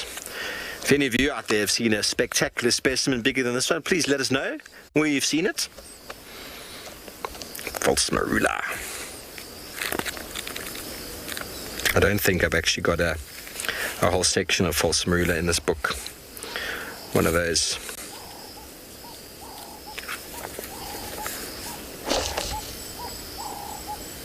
Minamu, that's a very difficult question to answer, because we don't get too many youngsters, so it's very hard for us to sort of record. But I'm sure next time I'm in Hoedspruit, I'm going to go to the Marula factory, and I'm going to go ask them, because we've got lots of fully grown marula trees and fully grown false marulas. You don't find many small ones these days, and a lot of people sort of blame the elephants, but there's lots of other impacts. There's lots of herbivore impacts as well, small animals feeding on them, eating them up. But some of the marulas we find have been around for a very long time, but I couldn't tell you how many years. I really don't know. You don't find many medium-sized or small ones, which is unfortunate. So the recruitment in these sort of fruit-bearing trees that are favored by elephants, favored by many animals, knobthorns favored by large nesting birds. We're not seeing a huge recruitment of them in areas with high herbivore sort of densities. Obviously, the trees provide enormous amounts of food benefits for animals, but then also have those extra nesting and sort of shade. And wonderful to have a picture of a leopard in a tree like this with a carcass slung over the branches.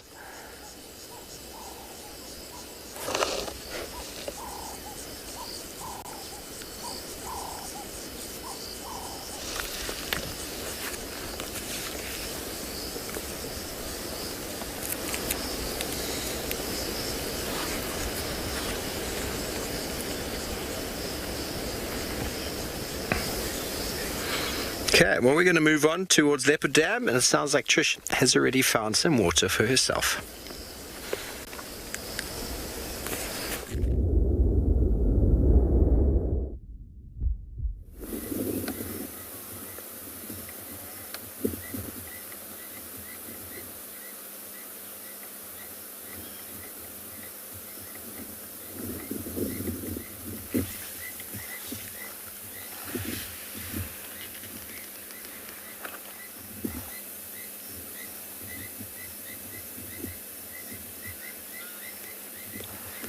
Here we are at Treehouse Dam, one of the dams we can enjoy. And we have our lovely hippo here. But we saw a double B just now. What is a double B, you may say? It's a buffalo butt. It's just that it's out of view at the moment and we can't cross the dam wall. And I'm also hearing buffaloes, but we just can't get to them. I think, Paul, if you're up for a challenge, can you see this bush willow in front of us here that's just kind of curved over?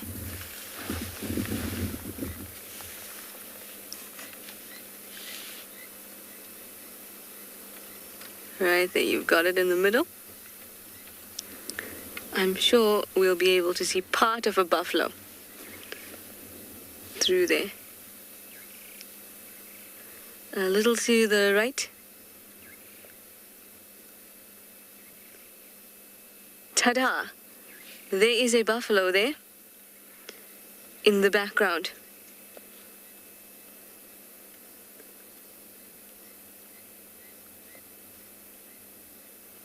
Yep, I'm gonna count that one. Hopefully it'll move so we can get a better look.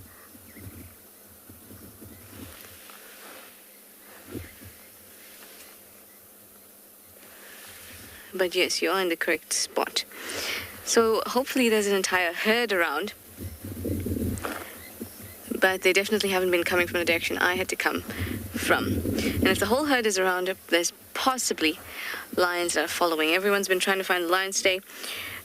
Tristan and I did cheetah cut line, or that eastern boundary with me earlier, trying to look for tracks, and just the tracks from this morning.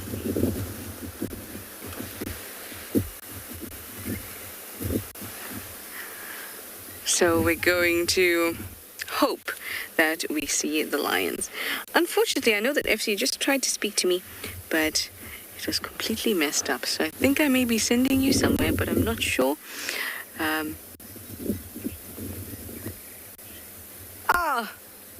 There we go. That's much better.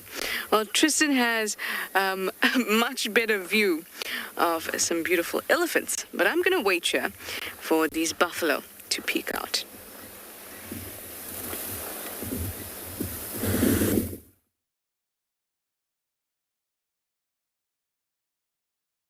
A good view of elephants, but alas, they have moved off. They were sitting nicely under a marula tree, but have now started to move away and kind of down the slope. You can see those marulas there is where they were all kind of positioned and having a little feed. But since then, they've kind of taken a weird angle. I'm going to try to see if I can find a gap where we can see them without having to go too far down the slope, because the slope is causing us a little bit of issues when it comes to our signal. So we'll just try and stay up here. They should start to appear pretty quickly from there.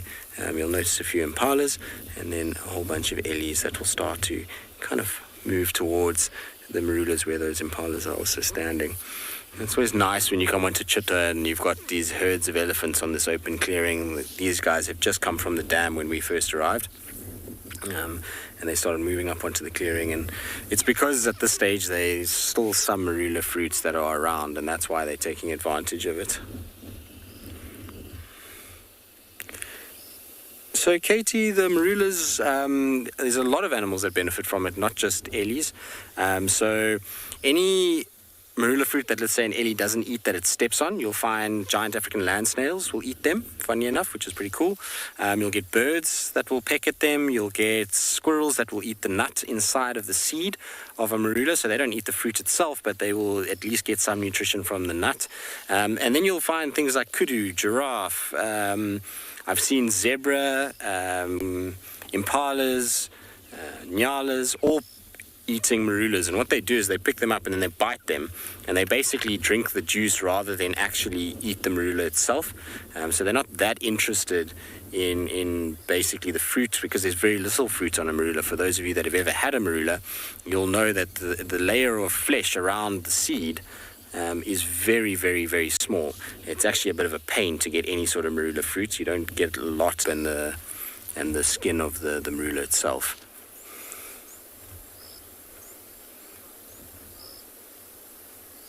All right, now talking about birds eating fruits and squirrels eating fruits and all those kinds of things, it sounds like Steve has got an animal that is latched onto a fruit at the moment.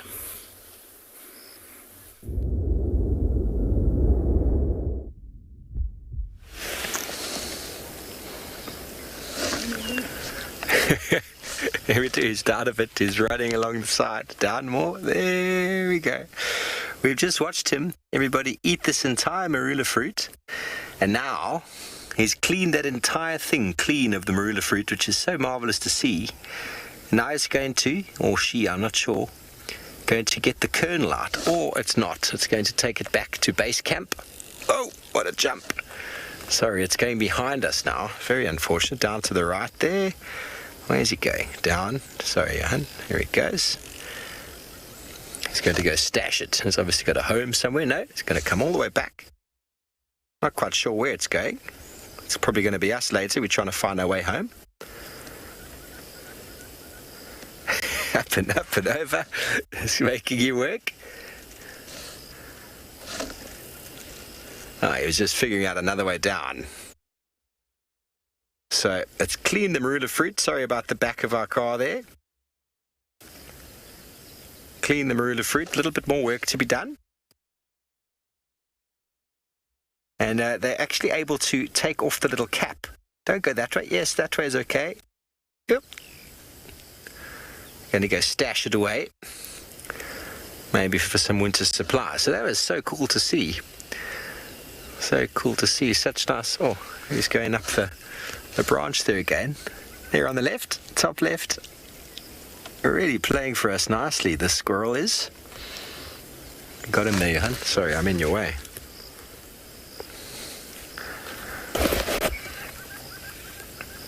And through the knobthorn. He's definitely not letting anything follow. Go stash those fruits for later. So many animals benefit from the marula. Very, very high in vitamin C. Very tasty, very juicy. When it's ripe, when it's not that ripe, it's a bit sour. Locally, people make very nice juice. And if you ferment it a bit, you can make a lovely beer. Okay, well, our squirrel's gone. I'm enjoying the shade of the marula tree and a little bit of a view. He reacted a bit just before he came to us because a bird of prey flew over that all the birds are going crazy for.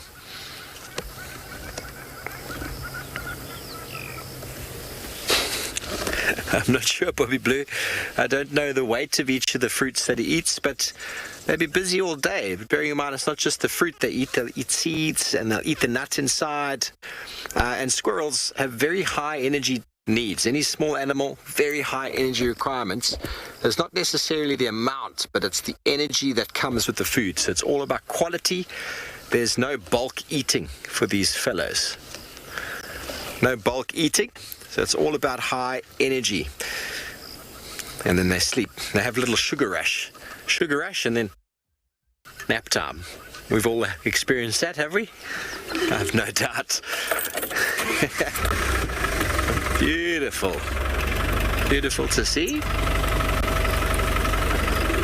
Okay.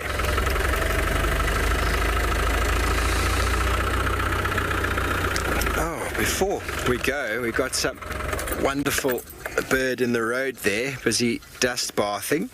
Just before we send you back over to Djuma, the red-billed hornbill's in the road here, busy dust bathing. The one on the right, having a splendid time.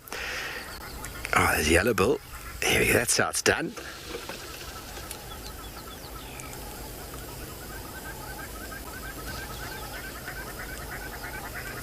And the one on the right is doing the same. They're quite happy to see some dry ground. I'm sure we're all looking for some dry ground. A really nice time of day in the afternoon after lots of wetness. I've just pulled my binoculars out and the strap is still wet. So I forgot to put them out to dry today. Everything is enjoying the heat and the sunshine and the dryness. The red-billed and the yellow-billed hornbill.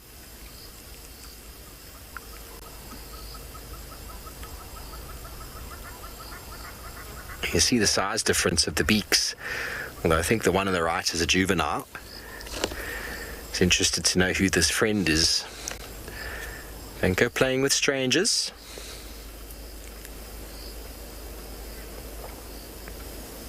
You see, it's not very friendly.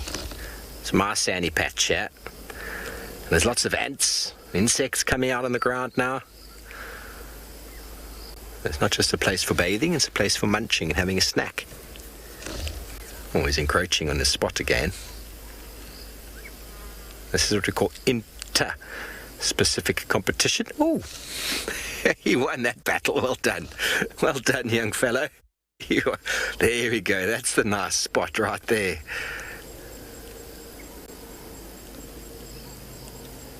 I could think of nothing worse, though, after being wet for a few days, going and rolling in sand. No. Very fluffy. You can see, but lacking a bit of feathers on the neck, it seems. It seems to be a juvenile, and the beak's very short. Only been out of the nest for a few weeks, maybe a month. Johan was asking me why there's so many hornbills here now, and I said I can assure you at Djuma there's as many hornbills, because Johan was in Djuma in January. In January all the females would have been in the nest on the eggs, and all the chicks obviously would have been in eggs still. Then sometime in January the eggs hatched, and suddenly there was double the amount of hornbills around. And because the season has been so good, there's so many insects, so much food around, potentially every hornbill family successfully reared 3. If the individual survived, reared 3. So suddenly you've got the female emerging, so that's double the population, and another 3 times exits and comes out to feed. There we go, you can see another red-billed. Wants to come and steal this one's sandy patch. Feels a bit safer now there's someone else to watch, you see. Same as the impalas earlier. They all enjoy to have someone else watching the area. Okay, well, we're going to move on, head over to this watching hole, and we're going to send you over to Tswalu Kalahari with their wild dogs.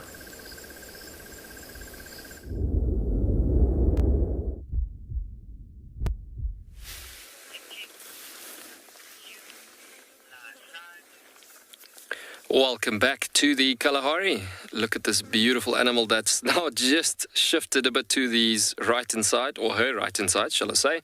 There, we actually had a bit of more activity on the beta male that's been walking up and down, and the alpha female has actually walked out once or twice looking at the conditions and everything. But yeah, they're still testing the climate and the temperatures out and about, just checking if it's the right time to go yet. You can see the head jerking up there as they're all coming about. There could be something actually walking into the area right now, but yeah, that I see her head on the other dog is dropping down as well now. But yeah, looking at this conditions, they're just looking to get to that right adequate temperature, as it is obviously to go out for a proper hunt this afternoon.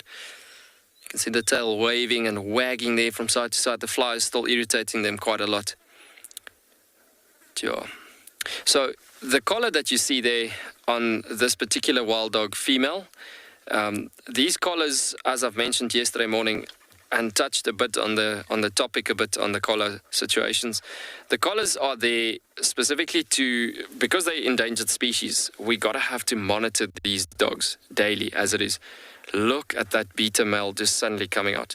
So that collars are there so we can monitor their movement daily on a mapping system, as we can look at it on Tswalu. And so as we can see the movement of these dogs regularly moving up and down in different movements every day, we could see if they have come from the south or to the north or whatsoever. So we don't want any situations where they do break out from a reserve or whatsoever. Because the thing is, if they do, they could easily go missing. And who knows where you're going to find them. And then we just can't afford to lose any wild dogs in Africa. And they could just go missing. So yeah, the thing is that we get to a point that it is very important that we monitor these critically endangered species through that collar system. And it works with these satellite movements that comes through. And there's actually quite a lot of satellite movement in the Kalahari. But yeah, quite cool that we can track them down like that. And it's one of the conservation methods that we're making use of in this environment to help save the species. So eventually, obviously, they're going to have pups. We will not put collars on pups, or if those pups grow older to about 2 years of age or so, there's enough collars on these dogs already. But yeah, that helps a bit with the tracking events as well, which is partly the reason of how we found them fairly early this afternoon, actually. The collars would take us to at least the last spot where they were at, and that would actually be able to take us to the spot where they were sleeping, and then being able to follow the tracks from there is how we will get to them. Or generally, if it was updating in the middle of the day, you could go through to the spot where they're still resting and hoping to find them in that spot. You can see these dogs are starting to become a bit more restless now, as they are, excuse me, as they're starting to look up every now and again.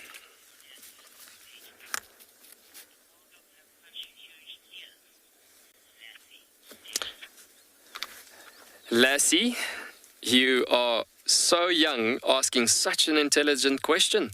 You're asking, why do the wild dogs have such big ears?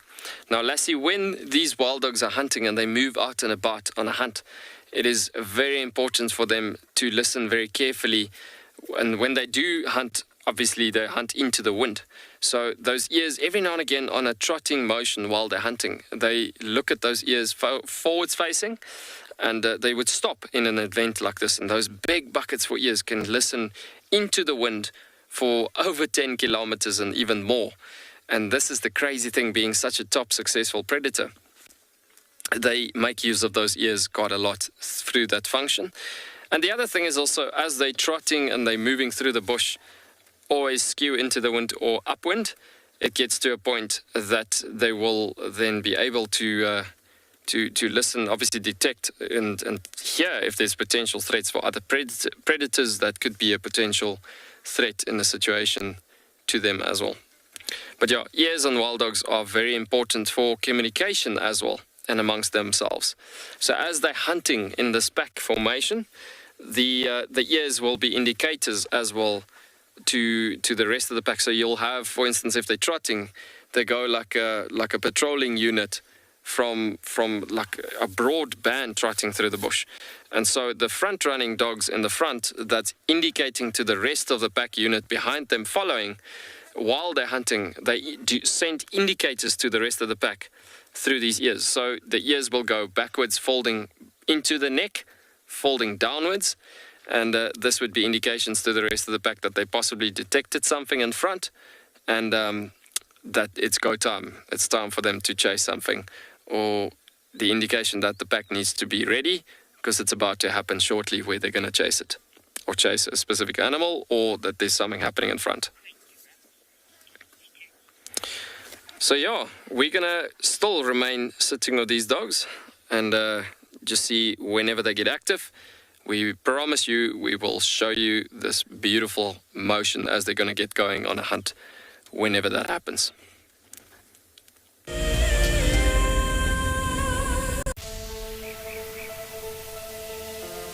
How insane is that animal? This is out of this world. Fantastic, good mama.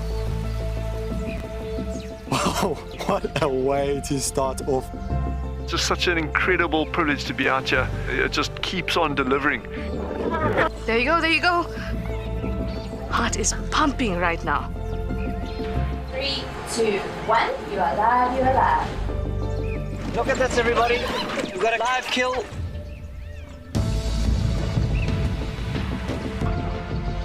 The cock's holding the tail, it's holding tight. Lucky wildebeest.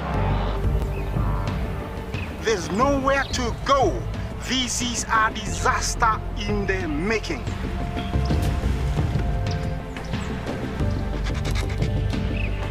This is the first leucistic zebra I have ever seen in my life. Oh, here comes a lion. Run, little guy. Go on. Something that I have never seen before in my entire life that you are now watching live. My heart is in my mouth, everybody. Look at this. It's gonna make it. It's going, it's going.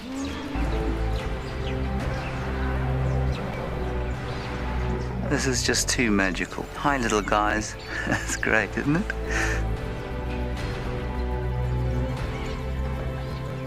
Has it just pretended to be dead? That is the coolest thing I've ever seen. Look at that. Scuba Steve has got a friend. You've got a friend in me. It couldn't be a better morning. This is just too special. Oh my goodness, we've got a turtle. How epic is the fact that we're coming to you live from the Chobe River? It's the most incredible feeling to be here. This is live and we're in Rwanda. This is a very, very different adventure, charged with emotion. Look at that little zebra about to be born. There's the head. Oh, you clever mare. Well done. I did not think I would ever face my fears like this.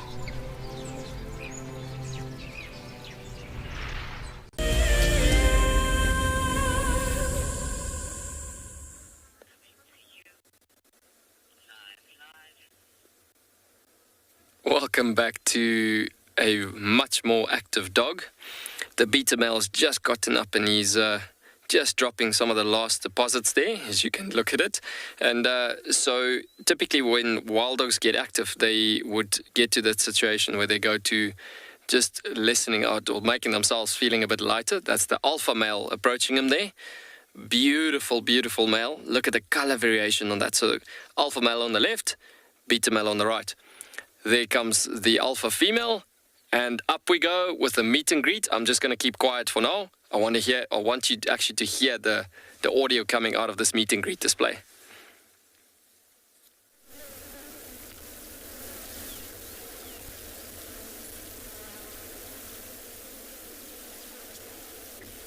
So it's a fairly quiet one actually still. But generally they sing a lot to each other and they dance and they jump and everything. But maybe it's still a situation where they just, because that's not a full-on display happening. Yeah, you see they're settling in again. So that the temperatures are a bit too hot still. And it's very, very important that they gotta, through these rituals, feel what the body feels like when it's moving actually in these temperatures. And so they know what to do in these type of conditions. When is the right adequate time for them to get going?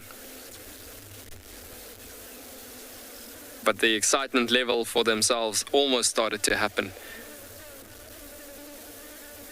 But you can see that beta male, he's constantly looking up, looking for the go-ahead and the green light to go up and appear from the alpha pair to say, okay, it's go time. It's time for us to go look for something to eat.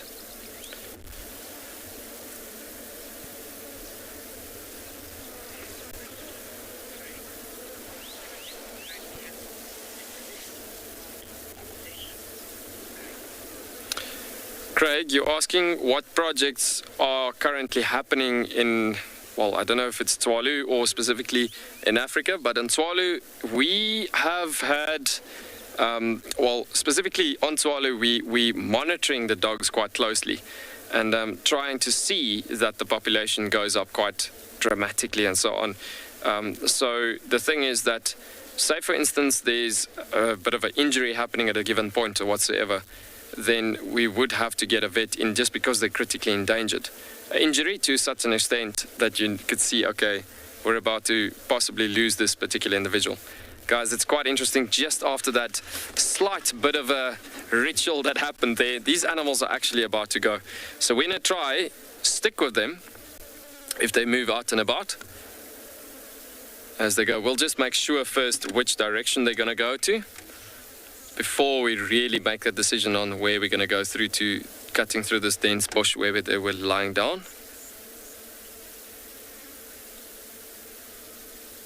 Yeah, so the projects that is run on the reserve itself mostly is just closely monitoring systems happening.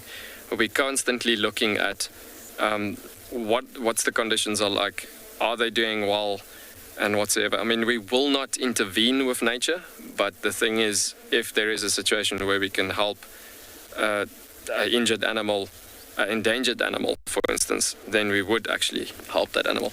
Guys, we're going to try just pull around this bush and see if we can get some better visual there quickly. Lying down on that side. Let's try to push through there on the other side there.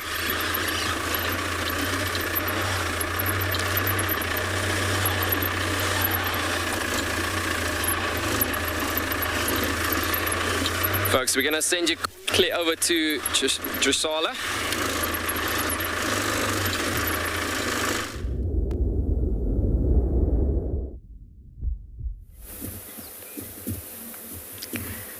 It is the most stunning scene on quarantine. Here is a ground hornbill. I want you to listen and then also watch the way it lurches its body forward each time it calls.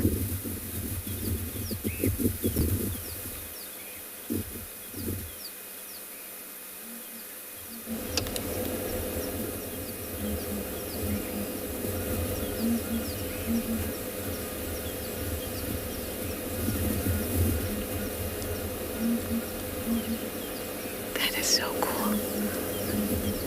That is so cool. It's also got something in its mouth. These guys are quite savage predators.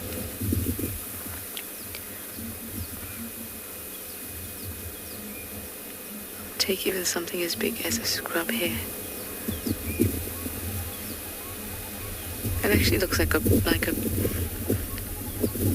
branch in its mouth, though. When I have a look at my binos, it's actually just a piece of something, but definitely a branch with some leaves.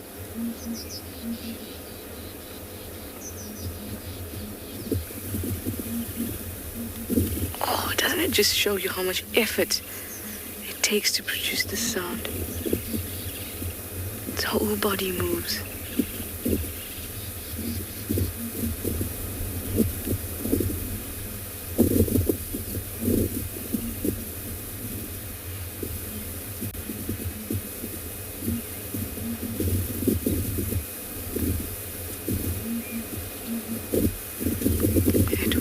We actually stopped here because of another beautiful animal that was hanging around a quarantine, and then we heard the southern ground hornbill make its call.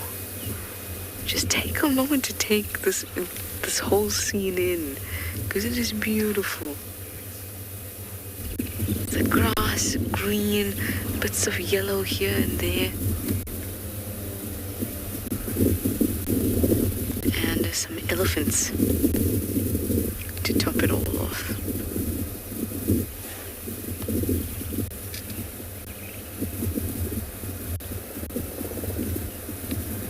And the calming sound of a helicopter overhead.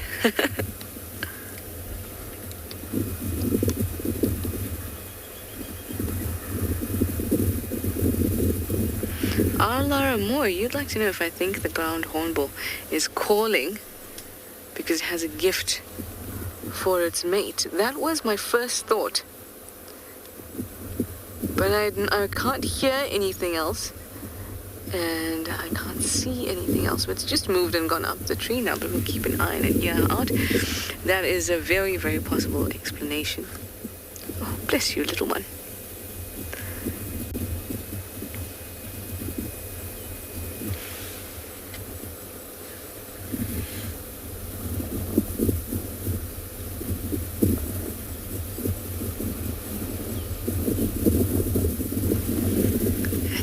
So pretty.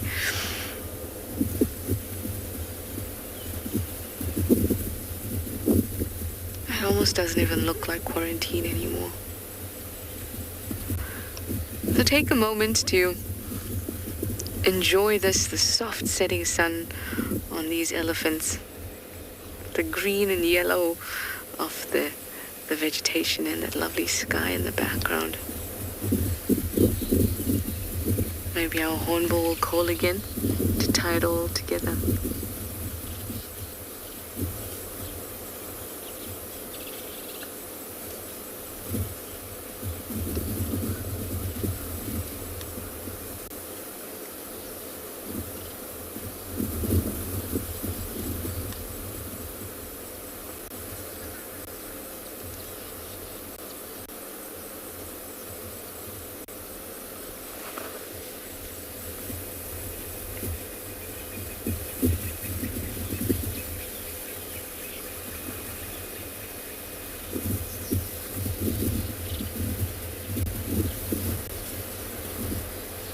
So many subtle sounds to hear, and a really nice moment to share with you all.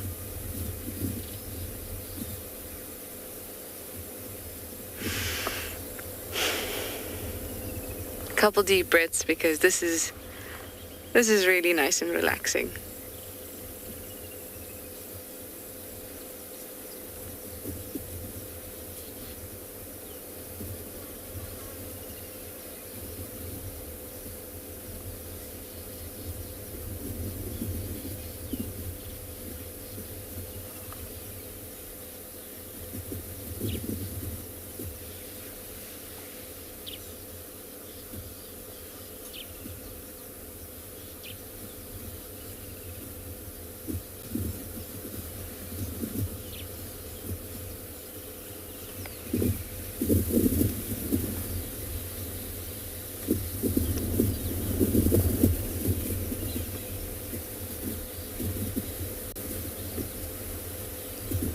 Everything has cleared up so beautifully.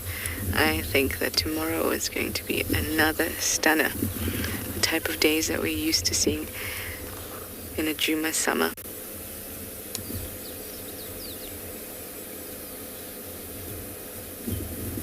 Can feel the wind start to mute.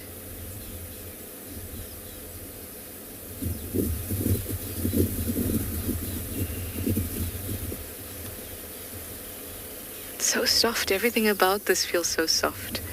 Barbara Brown, you say, what a peaceful scene. Certainly. It feels there's nothing harsh about the way that it looks. It's just soft and warm.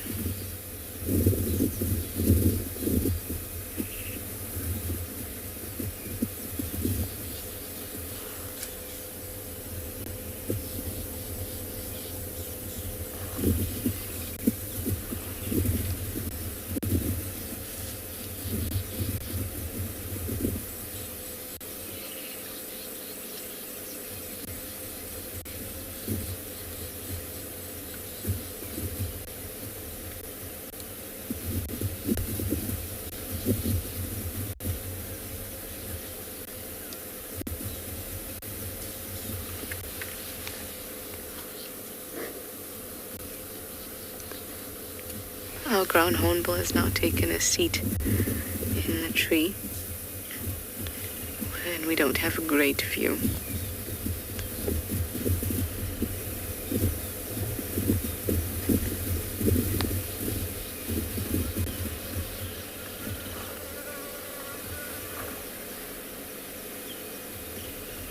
I hoped you heard that buzzing of the bee that just passed my face too.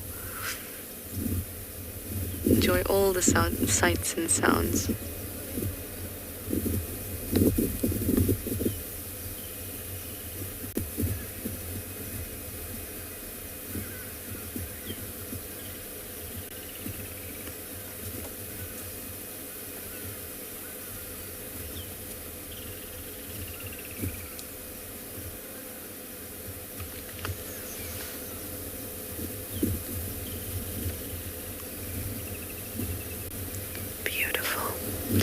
Well, we have some questions. Nikonova would like to know if animals can get allergic, or elephants particularly can get allergic to plants. Allergies are not a very well understood thing. They can develop in adulthood. They can remain from childhood. And what it is your body producing a histamine response to something. Whatever it is. But it's not very well understood. Oh, look at this. Just precious. And as for other animals experiencing it, I have no idea. And because the mechanisms of the way allergies work is, like I said, poorly understood, then I think that it would even be more difficult to see symptoms, etc., in wild animals, especially when we're so used to the symptoms that we see in ourselves. But that is an excellent question. I think I might do some research on that tonight. That will be tonight's research.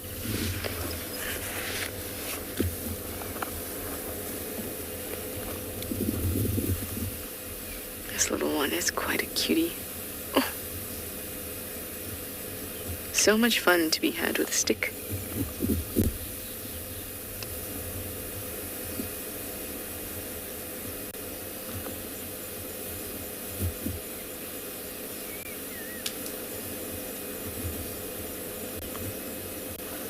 Yeah, through the winter, it's so easy to hear elephants from quite a distance.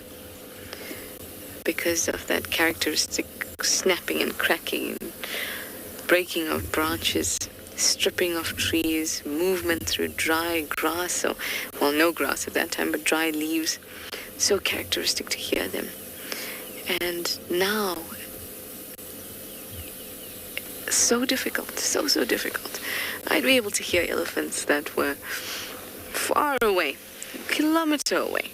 They'd break a big branch or a trunk or something like that. You'd be able to hear it, the rustling. But now, absolute silence when they're not even 50 to 100 meters from us. That's it, 60 meters.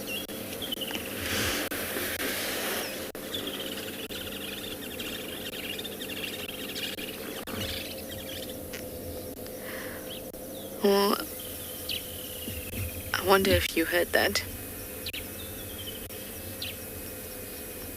But it sounds like that Avoca male is calling. I'm just gonna sit and listen for a little bit. He almost sounds like the ground hornbill.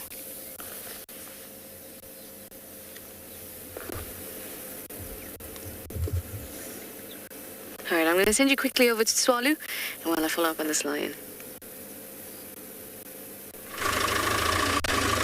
Welcome back, folks. So as you can see, these dogs have gone through to a much more active phase, and it looks like they're going into a dense bush section here. We've seen a couple of oryx in front on the other side of this dense bushy section here, but these dogs are looking very attentively as you look at that beta male's nose actually coming into the air there, just trying to sniff and trying to smell out what's happening and what's going on, as they're trying to figure out what's the case with any animals that's possibly around here.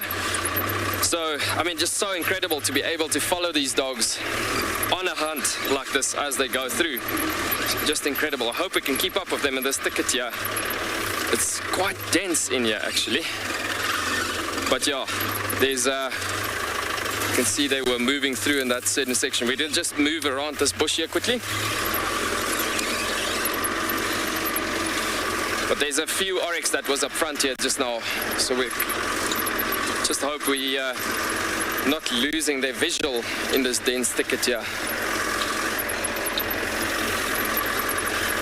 At least it looks like it's clearing up a bit in the front there.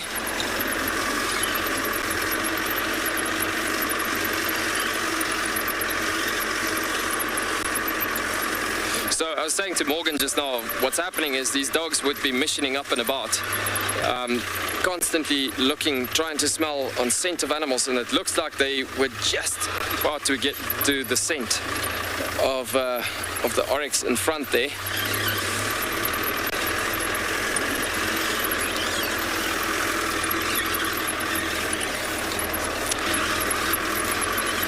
So what they do is they hunt into the wind, skew into the wind, or in a situation where they get to a point.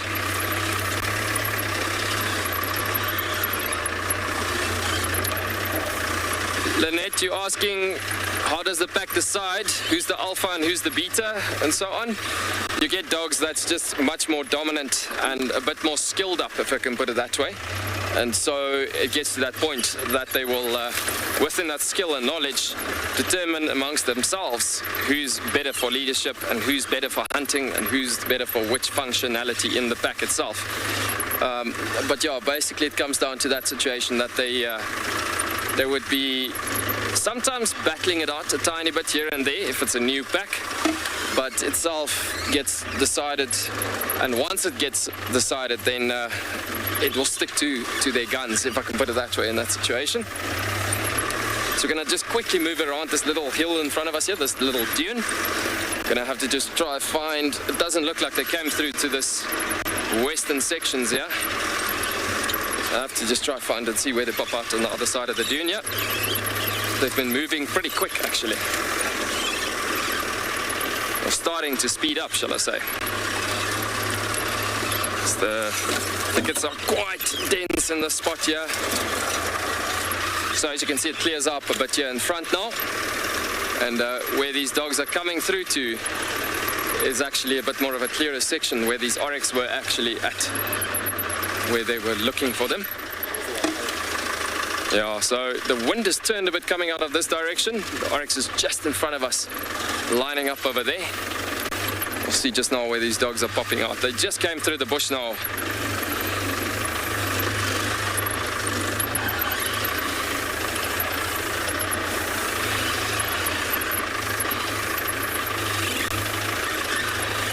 I'm quite surprised that they started moving so early actually this afternoon. I mean, yes, they're quite hungry as it is.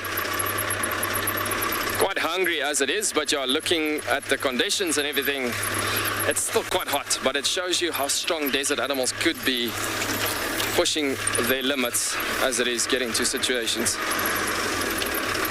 We just want to make a quick loop through back to where we left them there and see what we can get here. But the dogs move so quick when they move. So as I mentioned, they move into the wind as they hunt, or skew into the wind as they go through. And so they caught that angle at that point where they've gone through. It looks like they're missing that Oryx because the wind is coming out of the northwestern direction and the Oryx is standing more in a northeastern direction. And as they were approaching this area, there was still quite a bit when they were walking through the dense area. But it seemed like they almost got to see that animal actually there. But yeah, I think they could have possibly missed that Oryx. They won't really go. I mean, the small pack like they are.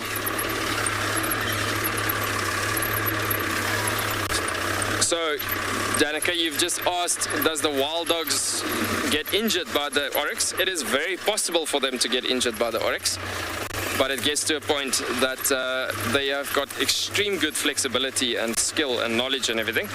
So then it comes down to that situation that they'll know how to deal with the Oryx attacking system, and so it is. But the wild dogs also got extremely good strategies of hunting as it goes through, where they will circle the animal in and try to confuse the Oryx as it is. But as I was saying, it gets to a point that they will literally make sure of it in total that there's rather calves and babies in that particular herd present that they could go for when they're hunting on those Oryx. They would rather, a small pack like this would rather not go for Oryx, big Oryx that's on their own, because they know how accurate those Oryx are with their horns. Could injure them quite badly as it is. So now, obviously we lost visual, so we're gonna just keep on going here, just try to figure out which directions are the tracks going again, and see what we can do, obviously, to locate here again. They did go through this area of the thicket. I don't know if they literally just discovered, you know what, maybe we should just give it a bit more time and lie down and relax.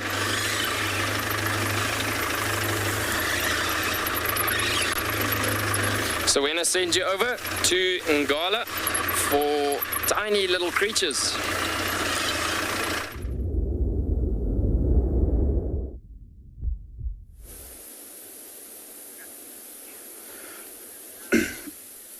Welcome back to And Beyond Ngala, everyone. And we have had to leave that lioness, but we have managed to find a beautiful pack of dwarf mongoose. And if you have a look, you'll see they are quite interested in that hornbill, but the hornbill doesn't seem too fazed by it. And you'll quite often see these two species together, being the dwarf mongoose and southern yellow-billed hornbill. And that's because they will be able to feed together. What the mongooses don't manage to catch and flies up, then the hornbill will be able to hawk it and catch it out the air. What I've noticed most about this specific scenario in front of us is the beautiful light on the hornbill and on the mongoose. That perfect afternoon golden light coming out really is stunning. You can see they're quite busy foraging. It's got nice and cool for them and being out in the open. Maybe just getting in those last few rays of sun before it sets and it starts to cool down a little bit. Look at that one in the road, lying flat. Almost looks like they're toying with this hornbill. You can see their tiny little pink noses and dark brown eyes. Definitely one of my favorite animals to see out in the bush. do tend to become quite inquisitive as well, and you'll often see them coming closer to the vehicle. See these two on the far right, and do you see how they move in and out of the grass? So on the road for a little bit, just getting a bit of an understanding of what's going on around them, and then they move off into the grass because that's where, or the more likely area where they're going to find some of the food that they're after. And it could be anything this time of year. I can imagine them eating lots of insects, with there being lots of insects around, and then there will be also many other options on the table, from scorpions to smaller snakes, anything that they'll come across. You can imagine with the whole pack of them, they'll be able to overpower some larger prey species as well.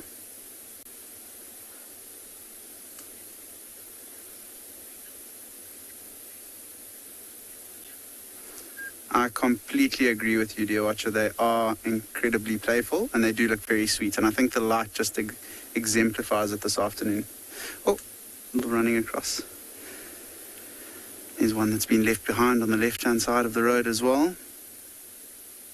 Good to spend a little bit of time here and see if they come right close towards the vehicle. Look, they might move off into the grass, and as you can see, once they do go off to the grass, there's absolutely no chance that we will be able to see them. But if we just sit here nice and quietly, they might come right up close towards us. See how they every now and then stand up on just their back legs as well. And the grass is almost twice as tall as they are, even when they're standing on their back legs. But that just gives them another little bit of an advantage to see around them for any predators that might be lurking in the areas. Things like goshawks, some of the smaller birds of prey as well. They've got to keep a good eye out, because if those birds spot them before they spot them, they could become the bird's dinner.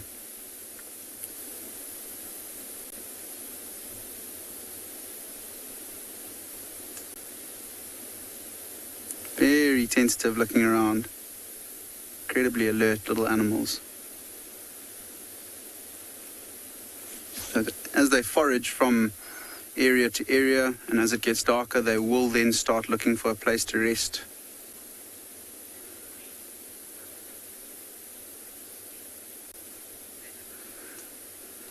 So Anna Marie, that is exactly what I was thinking. I've seen that video so many times where the little mongoose plays dead next to the hornbill, and I was hoping that would happen today when that one got flat on its belly. I was hoping that would happen, but unfortunately it looks like they might have moved off the road. So I think I'm just going to maybe give it 10, 15 more seconds, see if they don't come back. But if they don't come back, I don't think we're going to get another view of them. So we'll just keep going on our route. And we are heading from where that lioness was. I'm going to start going now. From where the lioness was, where we left her, we are now heading back towards the causeway to get across to the other side of the river.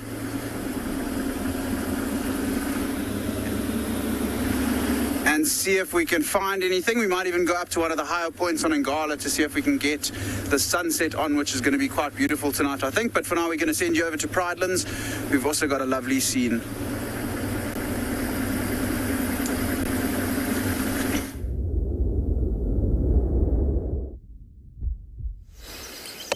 Nice one, Nick. Well, how interesting. Ground hornbills and mongoose. The mongoose must be careful because they could easily turn it to a snack with the ground hornbill. Very interesting. Well, everybody, we're back on Pridelands. We've made it to Leopard Dam, and well, it is a beautiful afternoon and a beautiful scene. And as always, we're going to just switch off and allow you to just enjoy the silence.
Beautiful colours.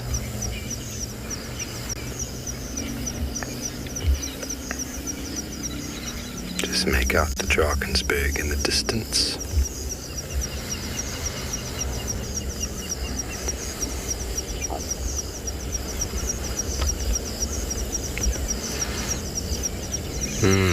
Slayton, it is beautiful, the light on the water. Wonderful reflections. And there's actually a road that goes straight through, yeah, on the right, which we're not going to do. Because, well, it's half underwater and I don't know how deep it is, so we rather go around when you do eventually decide to leave. But I came here with Anton, the head of eco training, years ago. When the property was first acquired, and we actually saw a leopard here. That's probably where it got its name from. Just on a random little drive here. Me and another couple people. You're like, oh, there's a leopard drinking over there. It's beautiful.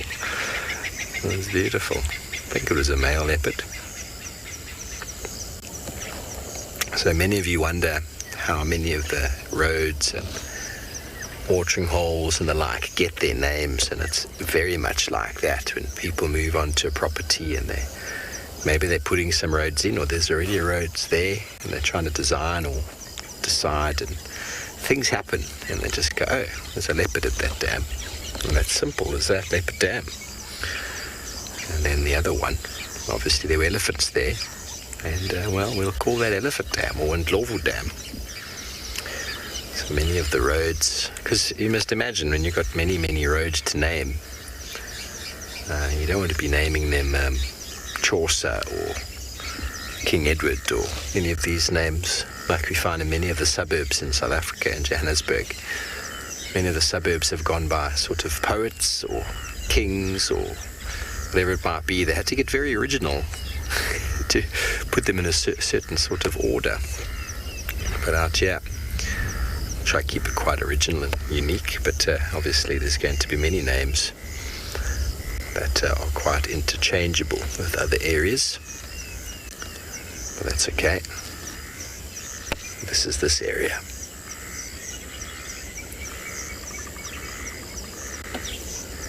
Beautiful scenes on this afternoon. I hope you've enjoyed it with us, and maybe sent through a little one-word tweet about how this afternoon's scene felt for you.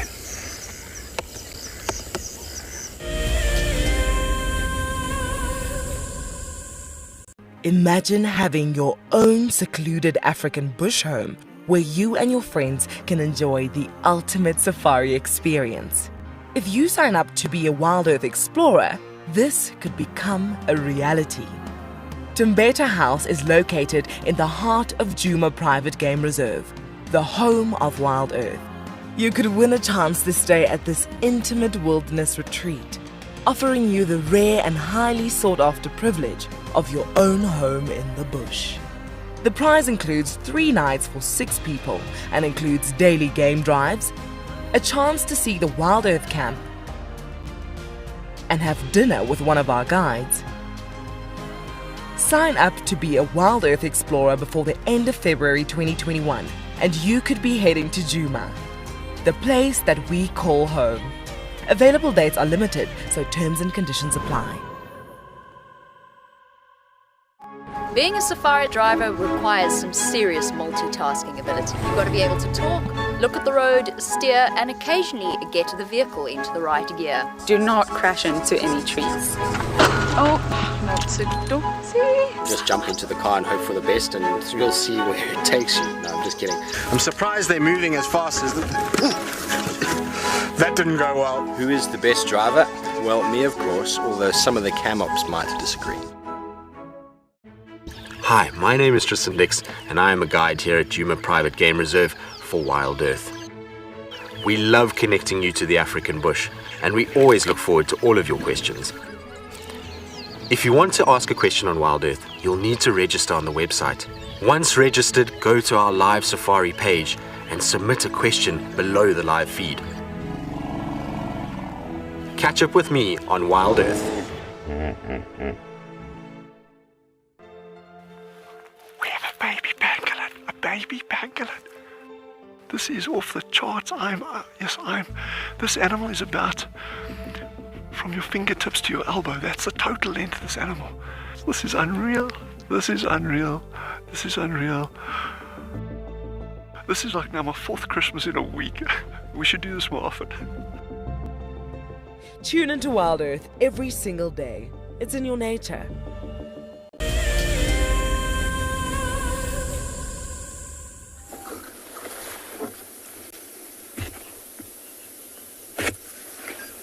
Welcome back, everyone, and look what we've managed to find. Another bull elephant, believe it or not. There seems to be heaps of these young bull elephants around Ngala at the moment, and all of them on their own, moving around independently of each other. And you can see how he is placing some forbs and weeds in his mouth that he's found in this beautiful clearing. Have a look at that right tusk as well. Really beautiful, long, thin tusk. So I think he's going to become quite a big bull as he gets older and older.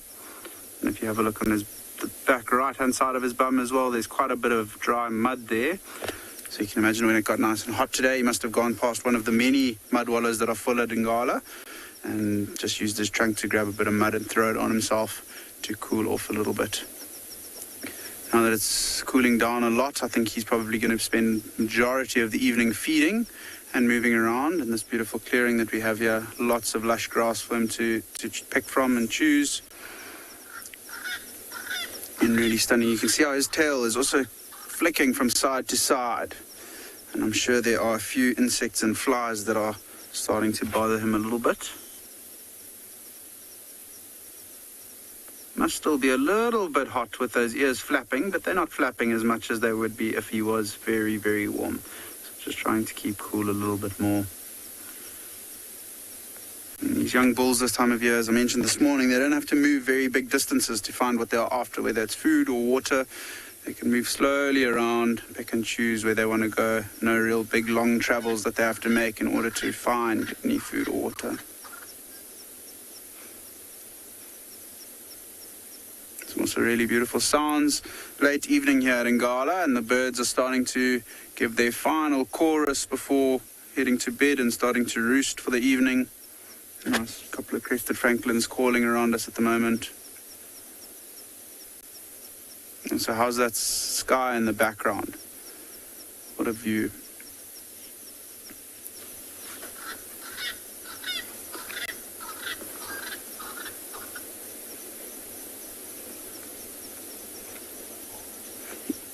David, it is an amazing evening chorus. It's what a privilege to be out here and to be able to listen to the chorus like this. It truly is stunning. And for someone who gets to work in the bush, you often get to hear it almost every single evening. So it is a treat to end off every day with. So yeah, he's starting to move, not move too far, just slowly moving around, picking and choosing what he's after. Doesn't seem to be in a rush to get anywhere this afternoon.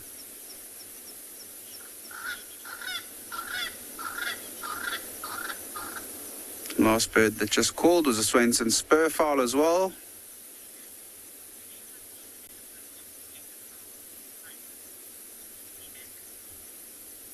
So Sinak's asking if I've ever seen elephants rolling around in mud, and I have seen it a couple times. I was desperate to try and find it today, but we just didn't manage to find it. We did find a few wallows that had been used in the last maybe day or so by herds and by bulls.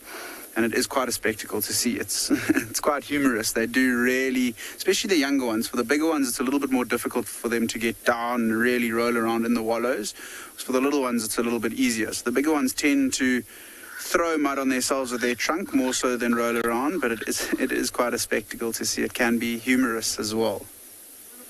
So yeah, he's moving now away from the grass and starting to feed on a bush. I'm just trying to see what bush it is. I actually can't see from here. Look how dexterous that trunk is again, going right into the branches, pulling off the leaves that he's after. Not breaking too many, just breaking the little stems that are coming off the bigger branches with all the leaflets on.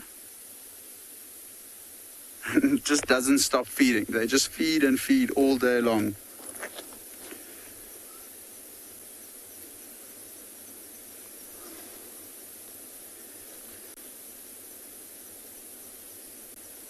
Just going to take a few minutes to just watch him feeding there and just listen to some of the sounds that we have around us.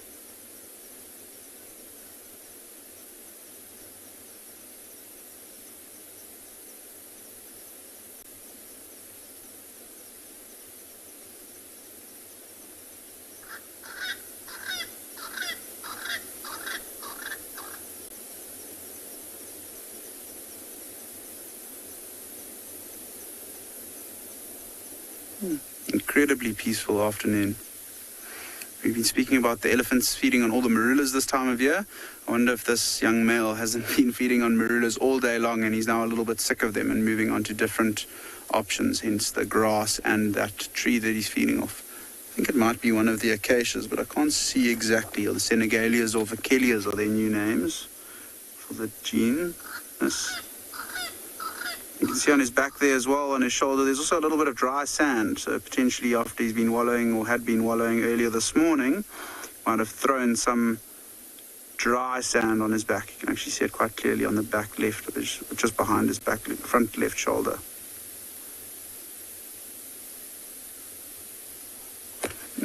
Odie's just pointed it out. I did hear it just before he let me know, but we have just also heard some lions calling directly behind us.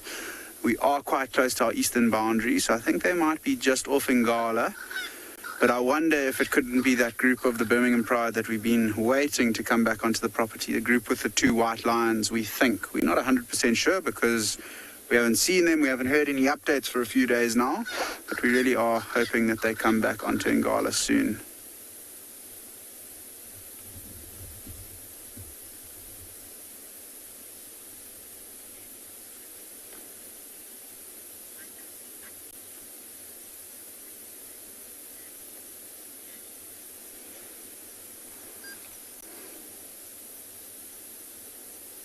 His tail still just going from side to side.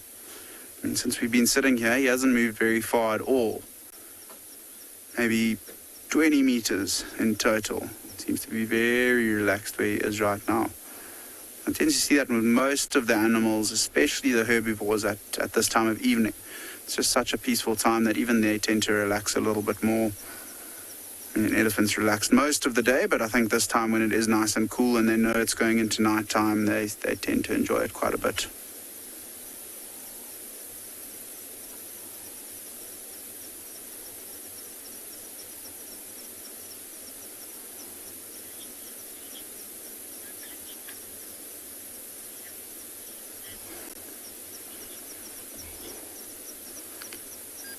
Kashmir, I am so glad that your cuddly elephant toy is happy to see some members of his family. And I'm sure if this elephant saw that little toy of yours, he would also be quite happy.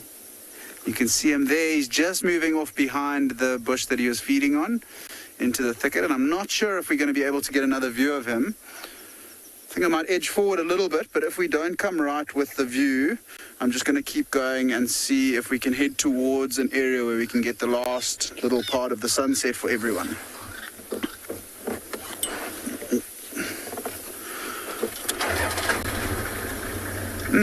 The lighting around us at the moment is absolutely stunning.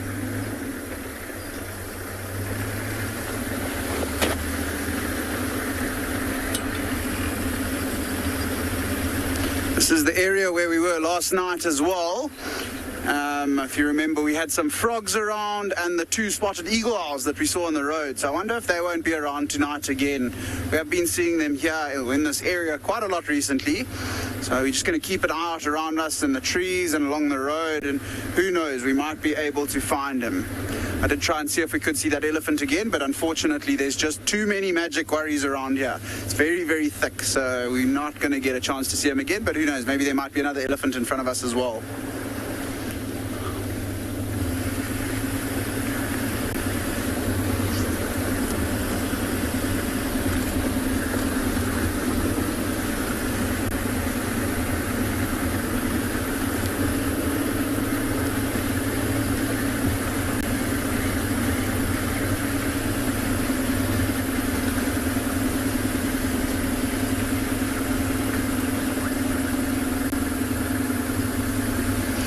So we're going to keep on our way and we're going to send you over to Shala at Juma for an update.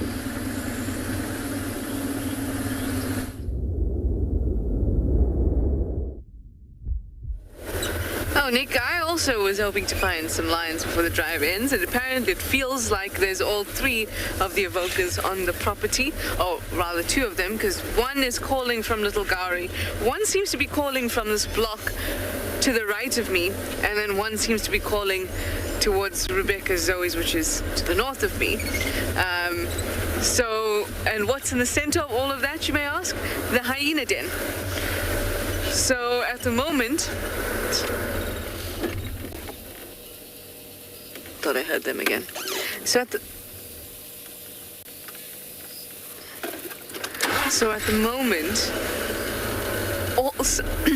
all sound is coming from the middle of a block of blocks, so we can't go anywhere. So we're all kind of mooching around the blocks in the hope that we'll listen, because the sound of the vehicle is to drown out everything else. So if we could just be still somewhere we can still... Excuse me, these little bugs keep flying into my mouth. Excuse me. Where we can still see some cool action and visit our dear hyena friends, but then also listen out for our evoker males. It's quite interesting because obviously there's no off-roading. So everyone is just kind of packed along the roads listening, and they're calling, and it's just frustrating because you can't go there.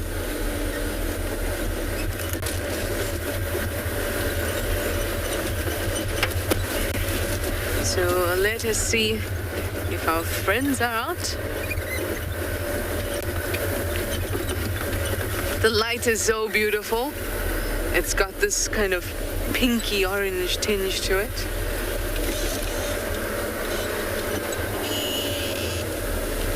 Hello? Is anybody home?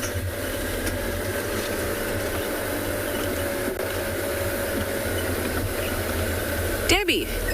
Hello, Debbie. We'd like to know if hyenas ever hunt at night. Hang on, let's just plop us here.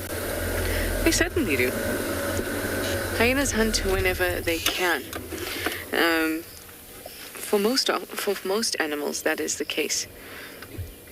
Predators, that they hunt when they can. Of course, there's certain animals that are nocturnal, certain animals that are diurnal, but you will find... She's looking at something behind us. You will find that they'll just take the opportunity that they can. This looks like Intima. What are you doing, Intima? Hearing something else. Yep, definitely Intima. No.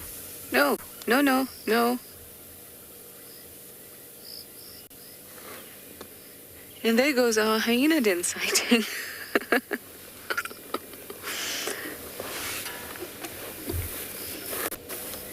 Short but sweet, guys.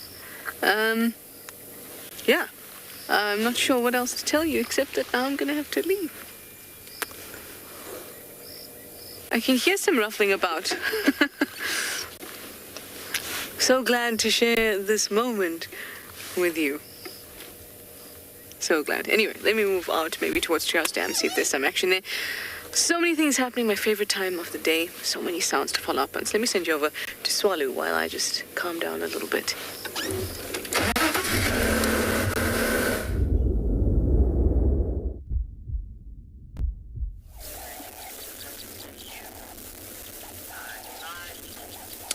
Welcome back, folks, and look at what we have just found while we're following these dogs.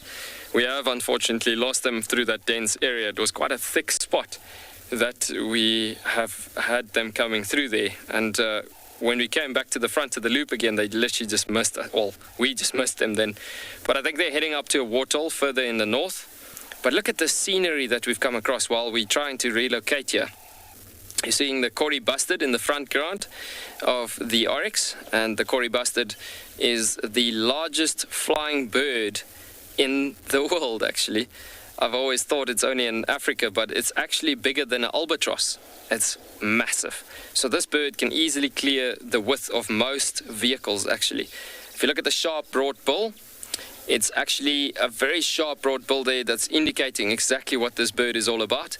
It's called from the type of feeding that it does, it's called a stabber and a grabber.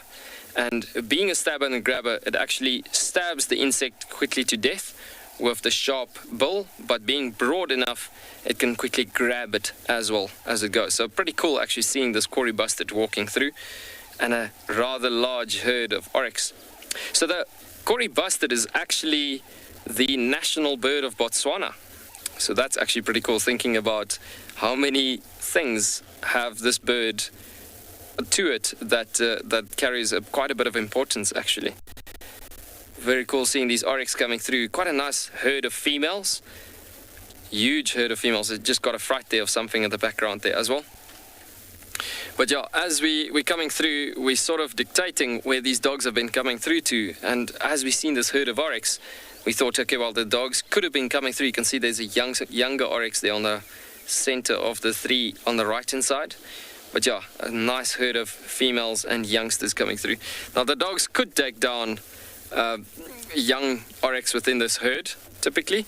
But the thing is, these oryx are all quite grown and big, so it's possible the dogs could have, I mean, the young oryx in the herd would be quite protected by the older oryx in the herd. And for a small pack of dogs of only 4 dogs, you could get to a point where they're just going to get going past them. Because oryx is quite dangerous with those horns, as it is. So what our plans are now, there's a waterhole, like I've mentioned, further north from here. And at that waterhole, there could be potential chances of those dogs going through to that water point where there's a lot of animals going to drink there. Morgan, there's a warthog actually coming through. Just in amongst the 3 thorns there's one bush to the right-hand side. And you can zoom in again. So just, yeah, a bit more right and to the front ground. Now, so you'll see him every now and again. He pops through right in front of that bush. That you zoom out a bit again. Yeah, so there's a lot of food resources for the dogs in this particular area. You see that flat bush section there, Morgan? So you go to the right of that, and it's in the front ground. Yeah, more or less that. But you'll see with your naked eye as it's coming through in the plains there as well. There's a dark thing there. And so that's a big warthog actually coming through in that spot there. And there's a lot of food that could be dictating for the movement of these dogs. I mean, that's typically the size of food that the dogs could be going for. You can see him on the screen there now. That's a big sized warthog actually. And for the dogs to get up to something like that, that is really, really prime food if we're looking at that condition. Now the wind is coming straight out of these animals' directions.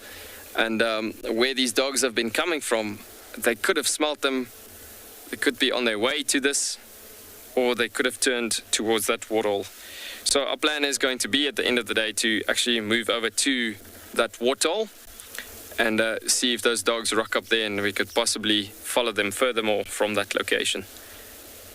You can see how the vegetation is covering this warthog every now and again so much, which is obviously the reason why Morgan was battling to find it there in the beginning, because by the time he's seen it, it's gone in behind the bushes again. 3-thorn thicket being quite high in this area.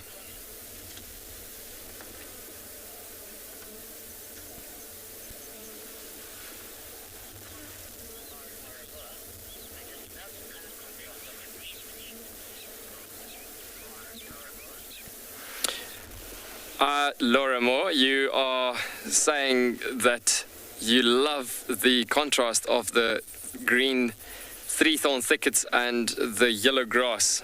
It is so fantastic seeing that true image of the green Kalahari. And in this particular ecotype that we're sitting in right now, this is such a different area again as opposed to what we've seen this morning in the dune fields, for instance. And this 4th ecotype in the west is so different. Obviously having quite a bit of different animals in here. Oryx is quite widely distributed all over the Kalahari. So yes, they're just coming through for that patch of grass over there. But yeah, as they're widely distributed, you will find them at the end of the day as a general antelope all over these different ecotypes of the Kalahari. where it becomes specified mostly with your high-profile species. You get them in specific regions, and then there are some antelope that sticks to certain areas and locations.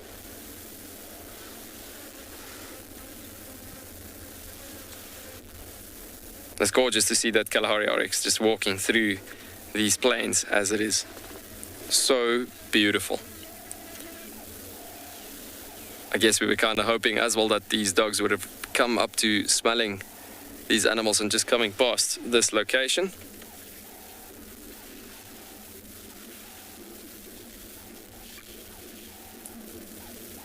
Beautiful seeing these animals actually coming through.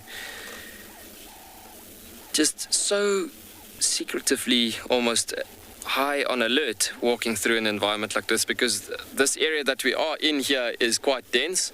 So as it is that it gets to a point, they're still going to have to be very attentively looking at the conditions of how they actually would approach an environment like this.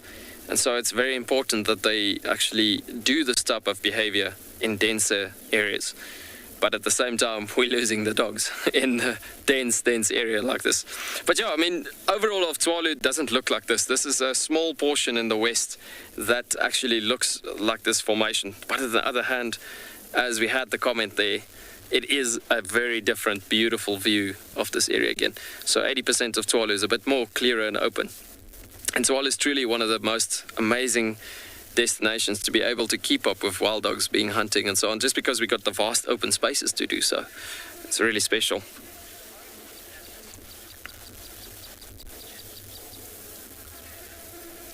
So Anna, or Hannah, couldn't really hear the name there specifically, but well, my apologies. It is a question that just come through there saying, or asking if the horns of the Oryx are the tallest of them all.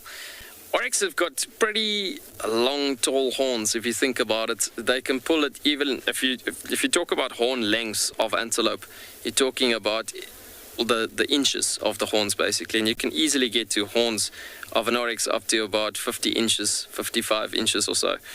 But then you get kudus. Kudus being with the long curly horns, and the curls of the horns will make the length of the horn much longer. So kudus necessarily have much longer horns, and you're looking at situations like where the kudu could get to about 60-65 inches of horn length that you're looking at there. But yeah, it is incredible. Yes, it was just so special to see the Kori busted and seeing the Oryx coming past, and then suddenly that warthog appearing from nowhere. But there's something else, hold on. Something else appearing out of the bush there now. And that something else is an African wild dog. So let's continue, and we see, but this warthog is literally just popping out in the thicket here. So what's happening is, as you can see, I don't know if you can see the head on the edge of the thicket line there, and they have smelt these animals as we've been looking at them. So myself and Morgan made the right decision. What's happening here with this, when we saw these animals, we were kind of hoping that these animals, obviously being a big cluster, a rather big cluster, having to smell the animals, and then suddenly the dogs have popped out here. I don't know if you can see it there, Morgan, okay, go straight in, zoom in a bit more. I'm starting to lose the dogs there actually. Okay, it's popping out again. Bit more right, go a bit more right. Yeah, okay, there we go, go straight in again. That's it, there we go. First wild dog popping up, and the ears are flat. So that's the indications that we were talking about earlier on. Seeing that head being flat out with the ears being flat turned to the back, and they have seen the warthog. So what we're about to see is this dog have just indicated to the rest of the pack that he's seen the warthog, and that's the front runner of the pack that you're literally seeing right there. So we're about to see a live hunt on live safari. It's happening right now. So this warthog is actually in the plains, and we're about to drop our voices as this is going to happen. If the chase is on, sound doesn't really matter then. But you can see that head being flat out, so we're waiting for that motion.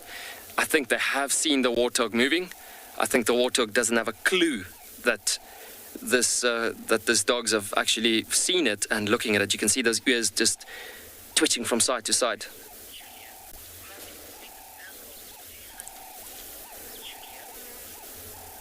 Julia, you're making a comment there. You're crossing your fingers. Julia, I'm crossing my fingers and my toes for this hunt for sure, big time. I mean, this is so incredible seeing this happening right now in front of us. I mean, just Morgan was saying earlier on, how are we going to find these dogs again? And we followed the tracks a tiny bit as that dog is approaching. Look at that. And so I said to him, let's follow our instinct, and we look at what they were going to do in this position as they were wanting to come through here. And suddenly we've seen these animals. I said to him, let's come. Let's go have a look and see if these animals are going to pop out here. And suddenly it happened. Man, this is such a blessing. So the warthog is right there in the screen, right there. And you will see the dog is approaching slowly, carefully. Now they're approaching this warthog very slowly because the thing is they have seen that the warthog is not actually noticed them yet. I can only see the one dog yet coming through the area.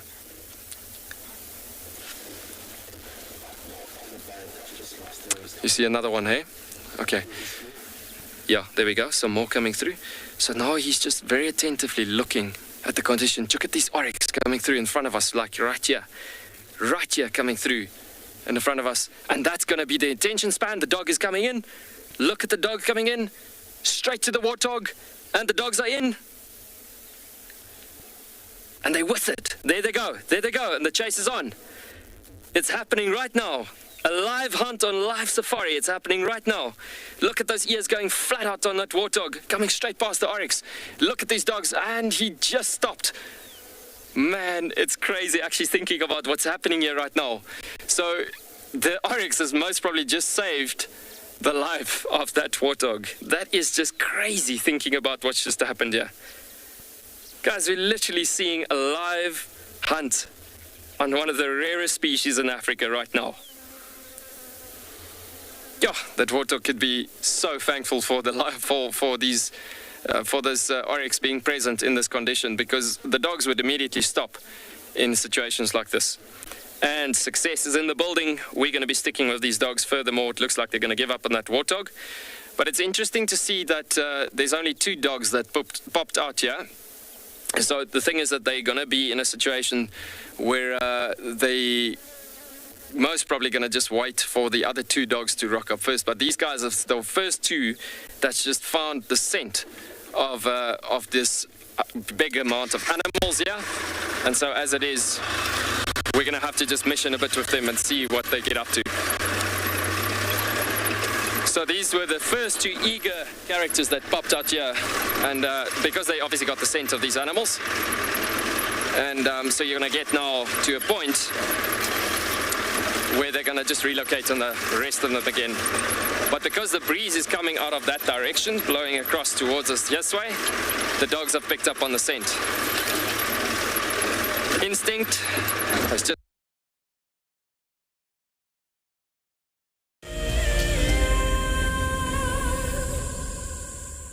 When on safari, there's nothing better than an evening spent under the stars chatting around a fire, with the sounds of the wild all around you.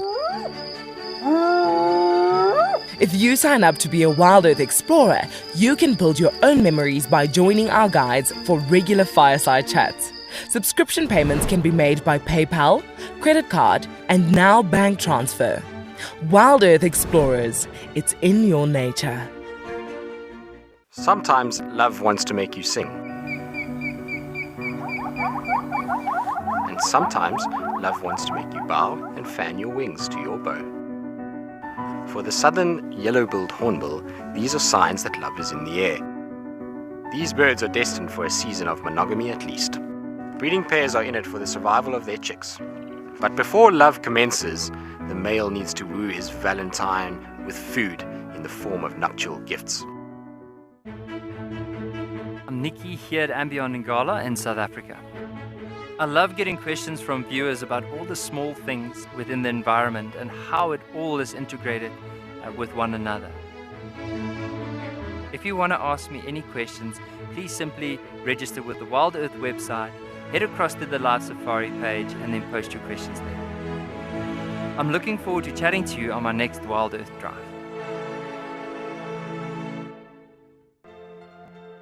Guys, have a look at what we've got. This is better than my birthday. Look at that. This is the first time that I ever see cubs this small.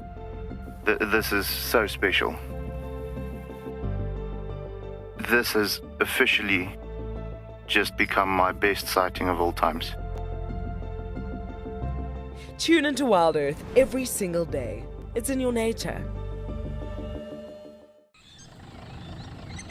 My favorite animal is a leopard, purely because I just think they are just the epitome of feline grace and power, and the way they can move about in any environment and remain hidden until they want to be seen, I just find incredibly intoxicating, and they're amazingly beautiful.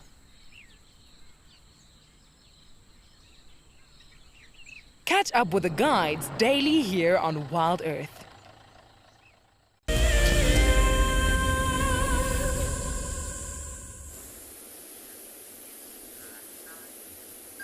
Welcome back, everyone, and from an elephant bull we have now managed to find a buffalo bull.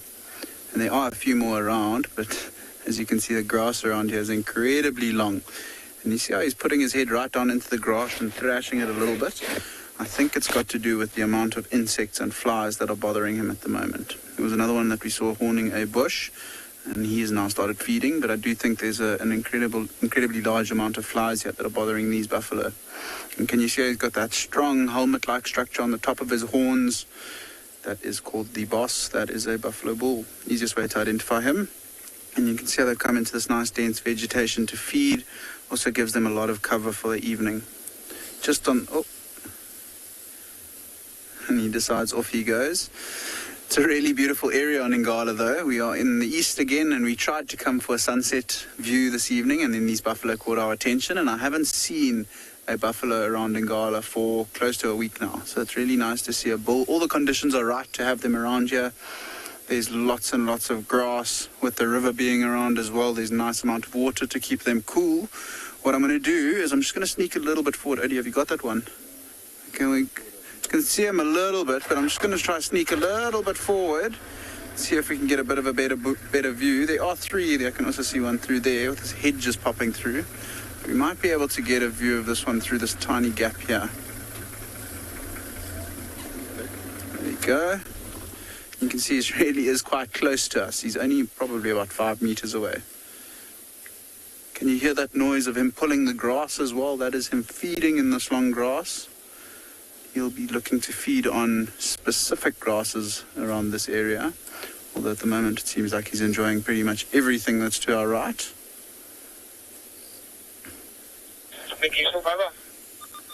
And you can hear them feeding. There's one moving around in the bushes in the back as well. After a long hot day, I think just like that elephant bull we've had earlier, they've also been spending a bit of time in the mud wallows. I did see some mud on the first one we had in picture. You can also see a little bit of brown mud on this one. There's also a chance that they could be spending a bit of time inside the river. Often I've seen buffaloes where there is flowing water, especially during the heat of the day. They'll go and sit right in the middle of the river. Even though it's in the sun, which is quite hot, just being in that water and that flowing water cools them down really nicely. After a long hot day as well, like that elephant bull, these buffalo are starting to feed quite strongly. And these groups of buffalo, they tend to be older buffalo. I did see 2 of the 3 are rather old-looking buffalo. I'm just going to move back a little bit again. I think this one's going to come into the clearing where we first saw the first one. And these are old buffalo known as Duggar boys. Got to be one of my favorite animals to see around the bush just because they've got a lot of attitude. And you can see that one has got a really heavy boss on top of his head. His horns and his curls aren't that big, or the spread of his horns, as they are known as. But I mean, if you have a look in between, you can see him thrashing at those flies again. He's really not enjoying them. You can imagine them trying to get into his eyes for a little bit of moisture and into his ears as well. And it's prompting him to move, come even closer to us. Keeping his head right in the grass. Those flies and insects won't be able to get to those sensitive areas along his face in the grass. And look at that. What an awesome view. a little bit uncertain of us.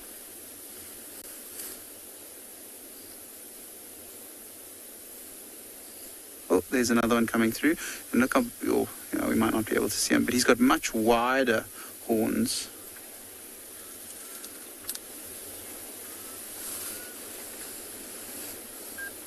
Vonnie is asking if buffaloes shed their skin, and I don't think that they do shed their skin. I do know, however, as they get older and older, they start to lose their fur. So, I mean, this very dark color of an old buffalo bull, as they get older, they tend to get darker and darker. And then once they've passed their breeding maturity and the time when they're at their strongest, and that's when they move out of the herds into these bachelor groups of Dagga boys, they tend to start losing their fur. So not really shedding them, but just like humans, as you get older and older, you tend to lose fur. You can see he's looked like he's lost quite a lot on his back as well. Yeah, this big buffalo with a really nice set of horns is coming through as well. Have a quick look on my binos. Oh, he's not too happy with us. You can see as some of them are moving past, the ones coming through right at the end, I think he came out of the Timbavati River, and he must have heard us speaking, so he must have known that we were here. But as one of his fellow buffalo bulls moved off, he was a little bit nervous being here on his own. So I think what we'll do is we'll try reverse again. I don't think they're going to be too difficult to find. I'm hoping that there's one here in the open. And you can see he is starting to thrash the tree as well. So I'm just going to reverse. We might not have the best view of his face, but I just want to give him a little bit of space so that he feels comfortable. Oh, actually, there's a view of one at the back. It's a bit better. You see that one already?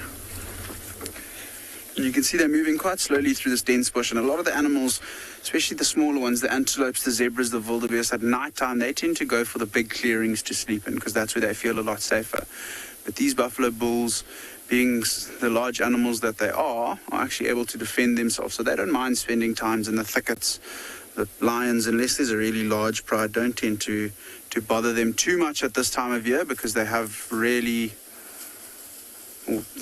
in such good condition because of the amount of grass and nutrients that's around for them to feed on.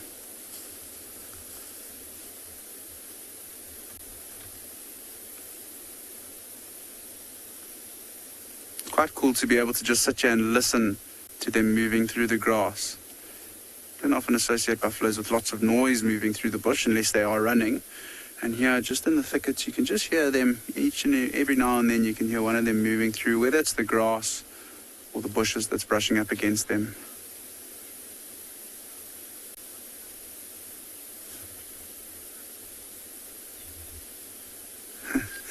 So buffalo being more intimidating at night, Edward, I would tend to agree with you.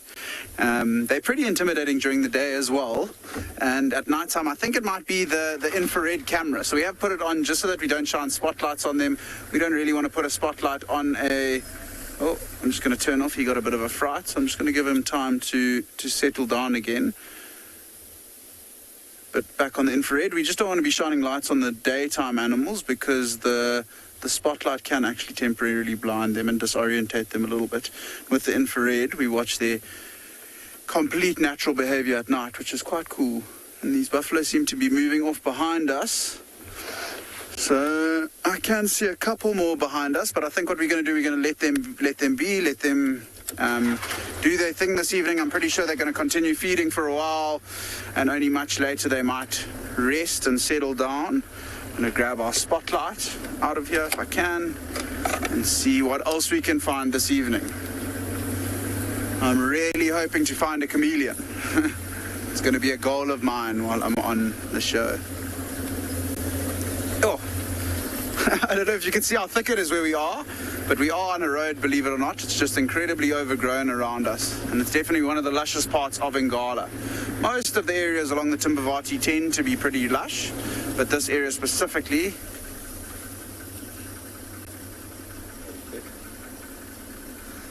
so from our little green pea spider there that we've just managed to find, we're going to send you over to Trishala, who's also got something small.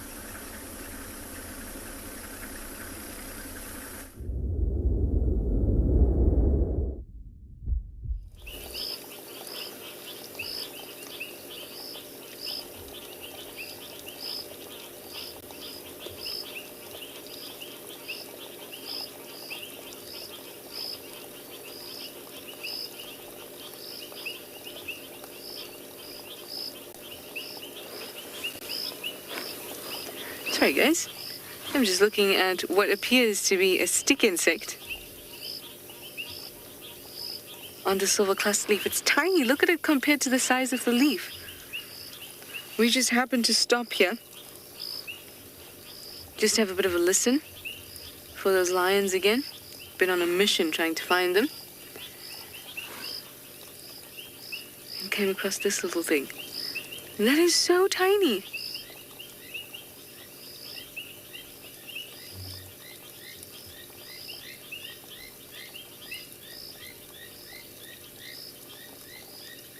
It looks like it's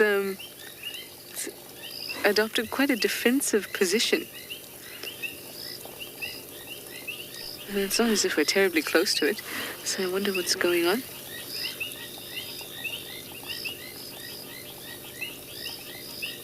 How cool is that? I would have never seen that if I wasn't just looking at the right place at the right time. And that it happened to move at that exact moment. Doing all sorts of acrobatics for us.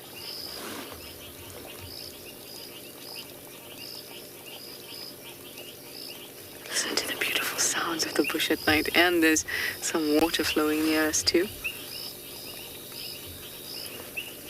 As we watch the acrobatic displays of the stick insect. I have no idea what type it is or anything like that. It's just so tiny.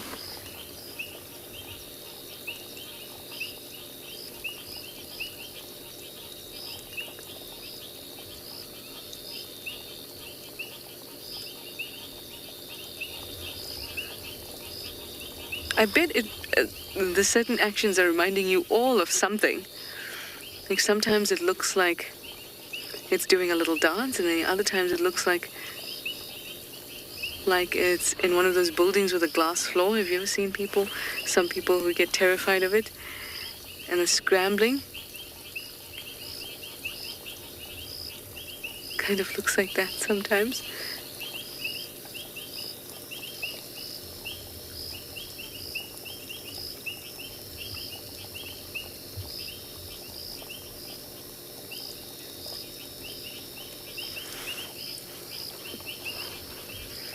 Arrowhead, you say a walking stick. So cool. It really does appreciate that comment. Arrowhead, I do too, because I think it's very, very cool.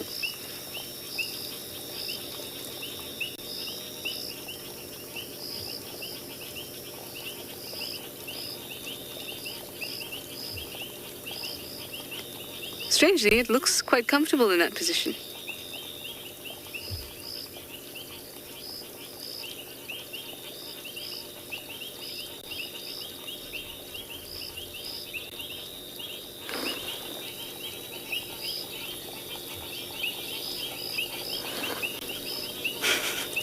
Quite fun, I think.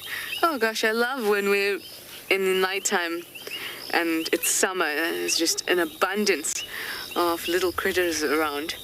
And of course I was looking for a chameleon in the bushes when I found this guy. Really cool. Just a little bit shy, hiding his face from us.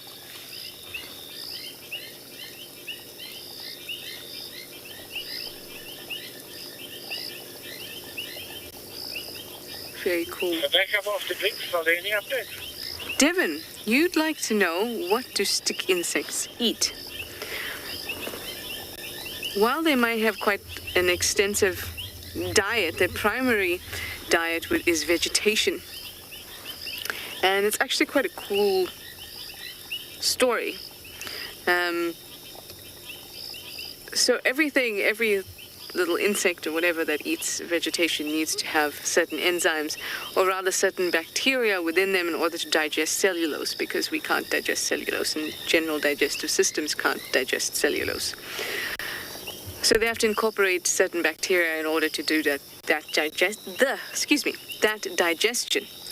But stick insects, actually that group altogether, however long ago, managed to ingest bacteria or whatever it is that had the genes in order to express enzymes that would be able to digest cellulose. So it's one of the few animals on the whole planet that actually has the DNA to produce those enzymes to digest cellulose, as opposed to having the actual microbes in them doing the digestion.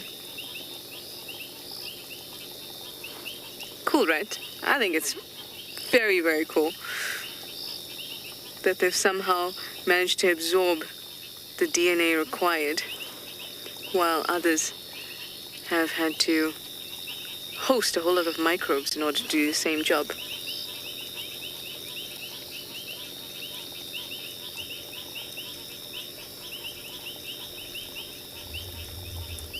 Yep, I think it's fairly comfortable there.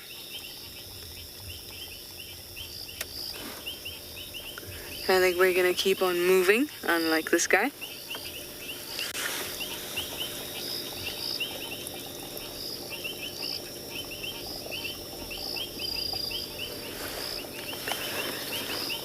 I'm just gonna grab that name again from that lovely viewer, but it was whether they were Yagal.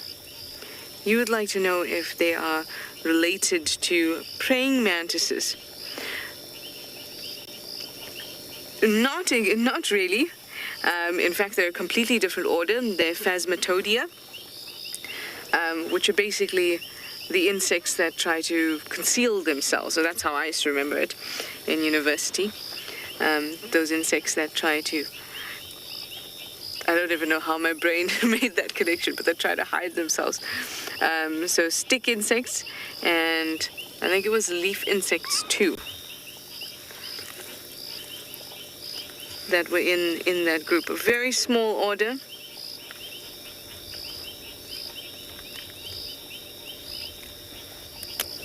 But a very, very cool group.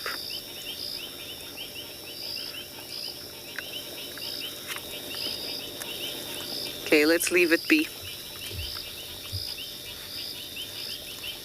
It has found its comfortable spot now.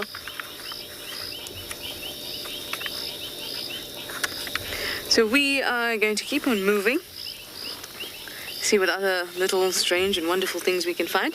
I'll send you back over to Swalu, who found their wild dogs.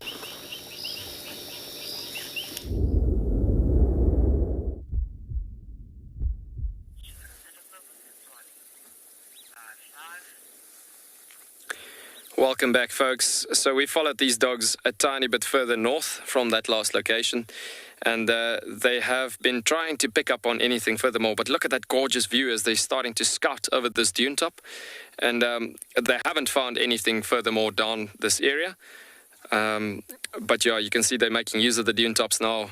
Well, a few small little dunes that's in the west here and amongst the thicket lines that they're trying to just get a bit of an elevated position.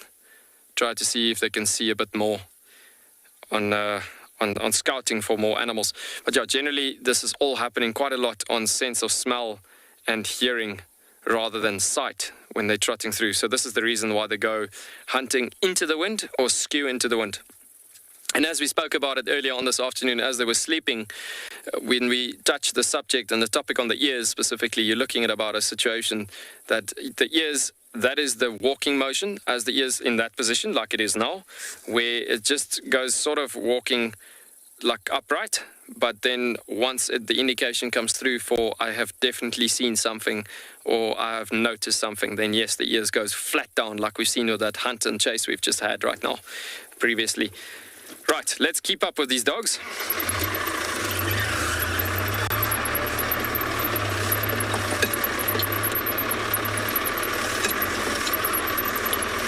Yeah, so they're going to keep on going. It looks like the wind is slowed down a bit, but the wind is coming out of that direction a bit.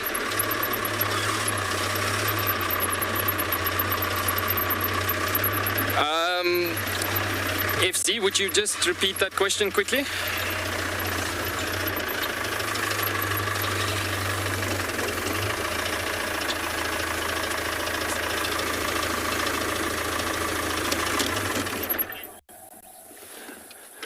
Sela, you just asked if the wild dogs hunt together.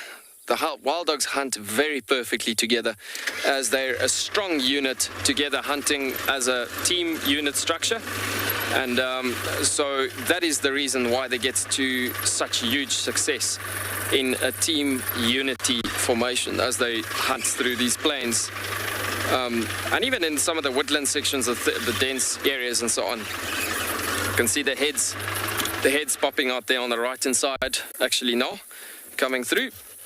But as nightfall is starting to approach, they might actually start looking for a spot to settle in again, because it's going to be soon a dark evening. And as it's getting to this point in time, they'll still mission until the last bit of light. But we've had them once, especially with this beta male approaching, we've had them once actually sitting down already thinking about should they not maybe spare their energy, save it for tomorrow. Look at this beautiful, gorgeous alpha male coming through here. Yes, these dogs are in such a tip-top shape condition. And so as you see that alpha male being over here, scouting out in that direction, you've just seen the beta male popping out in this direction. So it looks like they just trying to figure out which direction to go to is the best one for now.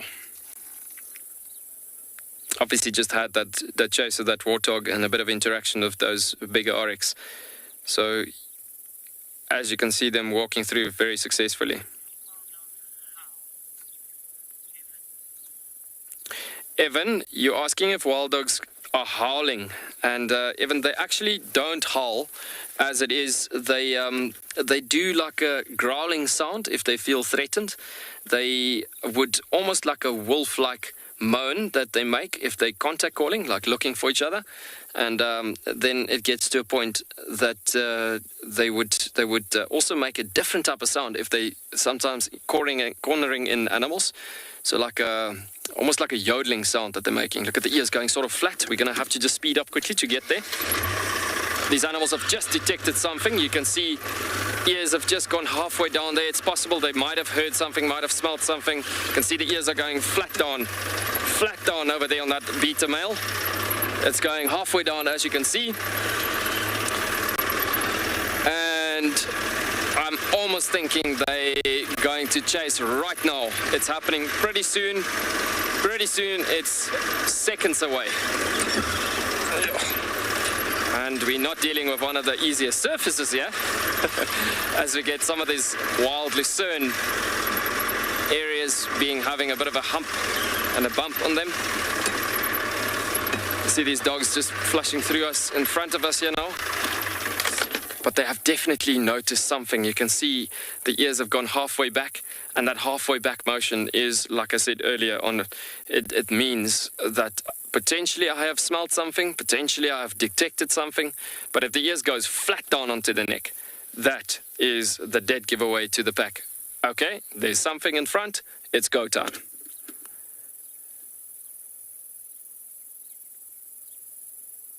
Those ears just constantly working at it. They constantly just trying to mission for it. As you can see, the dog is like an arrow pointing. Check this alpha male coming through on the side here again. And you can see the beta male just pushing through, trying to figure out what is it that they have smelt in this area. You can see there's a bit more of a pace coming through in this spot.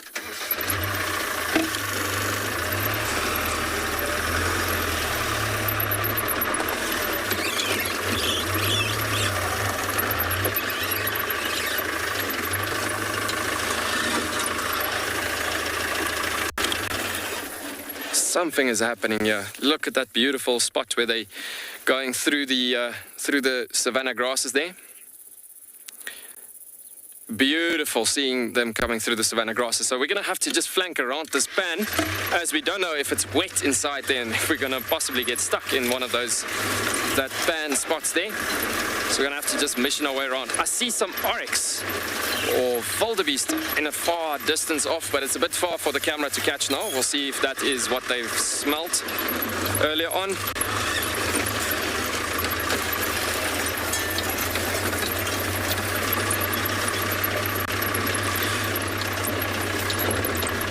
So The dogs have just gone passing straight through the pan as it is.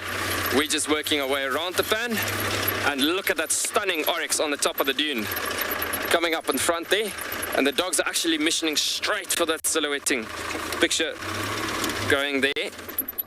Gorgeous. Look at that Kalahari silhouette of that stunning oryx coming through there. Guys, unfortunately, we're going to have to keep on moving. It looks like those dogs are moving quite quick there. So otherwise, we are going to lose them.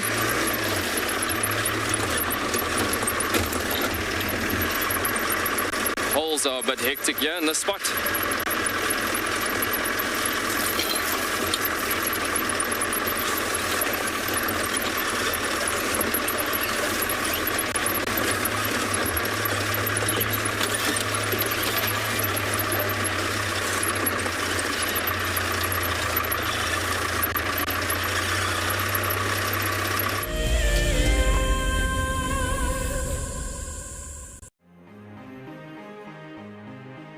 Hi, I'm Sue. I'm from South Africa and I'm the incredibly lucky winner of the Tswalu competition. Tswalu has so much to offer, but we're really looking forward to the game viewing options, as going out with a personal guide who has so much knowledge will just be exceptional. Motsi Lodge looks absolutely amazing and we're so looking forward to spending time there. It really is out of this world. I only registered as an explorer towards the end of January, so when the email arrived stating that I was the winner, it took me totally by surprise. I'd just like to thank Wild Earth and Tswalu for this most incredible prize. It really is a dream come true. Wild Earth Explorers, it's in your nature.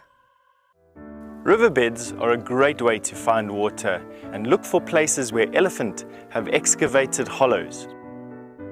You can then dig into the sand, and after a couple of feet you should find damp sand, which then can be squeezed out or siphoned off for water. And with water being one of our scarcest resources, it is a good idea to conserve water where and how you can. My name is Ross and I'm a field guide at and beyond Pinder Private Game Reserve. I love getting questions from guests on Wild Earth because I love sharing and learning information about nature with new people, and it also makes me feel like you're all joining me in real life. If you want to ask a question on Wild Earth, then you need to register on our website. Once registered, go to our live safari page and submit your question below our live feed. Look at this, the little one is up and about. Certainly hasn't had enough milk at this age. No amount of milk is enough. Oh, Corky. Too sweet. Oh, look at this.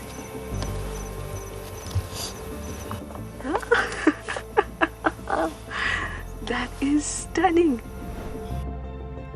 Tune into Wild Earth every single day. It's in your nature.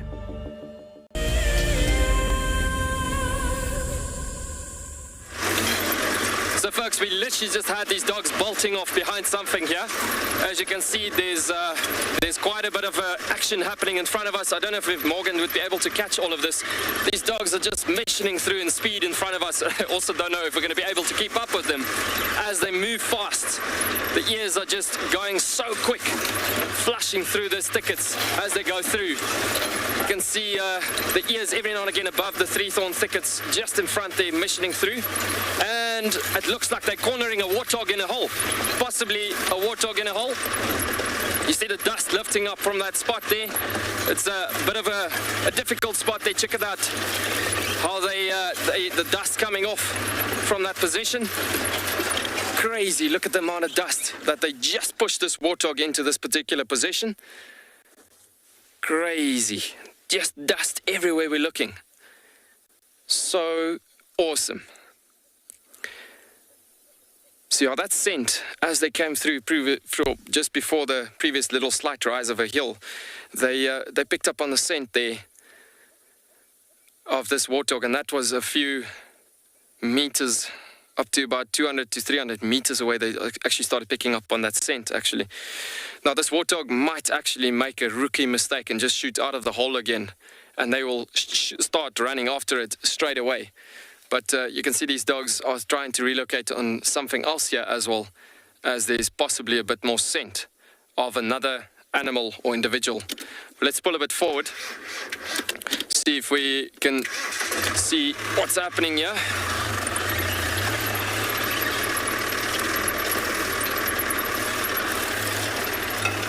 So you see the alpha female pushing through from the right-hand side over here. She's also coming to investigate the hole, actually. But that it looks like actually the two big boys that was chasing here, the alpha and beta males, was coming through. You can see the alpha female coming through just in front of us as well. So we're gonna just quickly sit here and just watch and see what's happening there on a distance. But let's see, it looks like they're moving on a bit further. So let's keep up a bit more. The tail is rising. It looks like they're picking up on something, or something's chasing them. Something's happening in front here. A warthog coming out. Look at that big warthog, and the dogs are chasing it. It's coming out, and it's flying through the bush. It's coming through, and it looks like it's also heading back to the hole. Sheepers, can you believe it? That big warthog just coming up to the hole. That is a warthog that actually just chased them big time over there, as he surprised them actually as they trotted through, smelling, and they accidentally actually just ran up to him and he charged them down. Warthogs could be actually quite dangerous animals with those big sharp tusks that they have. There's something else. There's another warthog coming straight towards us, coming straight through. Look at that, another one. It looks like they were just all hiding in this position. Yes, it's just warthogs raining out of the bush. But yeah, these warthogs are a bit big for these dogs, actually. But if they're just going to be able to grab hold of one's tail or so, they'd be able to succeed here, actually. Yeah, those warthogs are making their way out of here now. They just discovered, whoo, there's a painted wolf on my tail. Guys, how fascinating is all of this happening? It's just so incredible.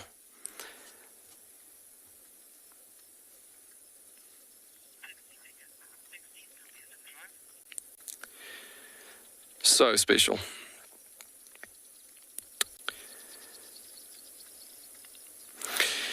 So, it looks like the dogs have actually come to taking us towards the end of our drive.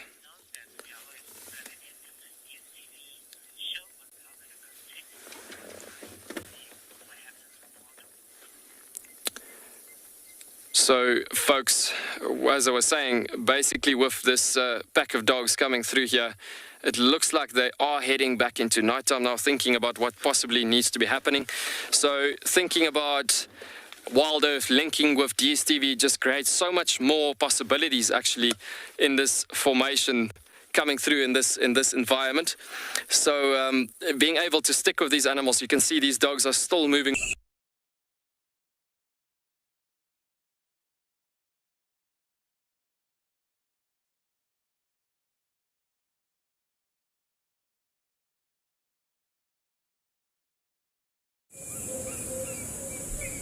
This program features live coverage of an African safari and may include animal kills and carcasses. Viewer discretion is advised. It is actually sunny here on Djuma Game Reserve this morning, and there's a wonderful elephant bull is taking a nice stroll through quarantine. I'm very excited. This is an awesome way to start off the day, so I hope that you are excited too. And though the wind is still here, I think we're going to have a fabulous safari. So jump on board, everyone, for your live safari through the African bush.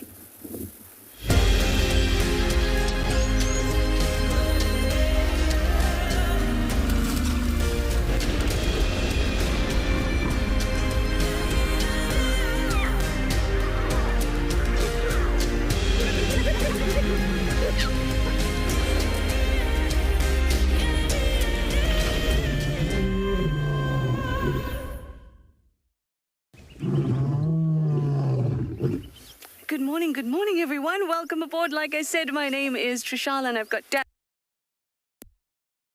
me this fabulous morning on Juma Game. Fabulous, why? Because I said so. The sun is shining for such a long time. It's been dreary, and I'm really glad that there's a bit of warmth in the air. It's about 19 degrees Celsius, 67 degrees Fahrenheit. And here on quarantine, we have some impala, and we have this wonderful bull. Love to start off the morning with an elephant. I always think it's a good omen. And they are my favorite types of sightings out here, are elephants. Well, if you've got a favorite type of sighting, maybe you have a list of what you want to see today, and we'll try our hardest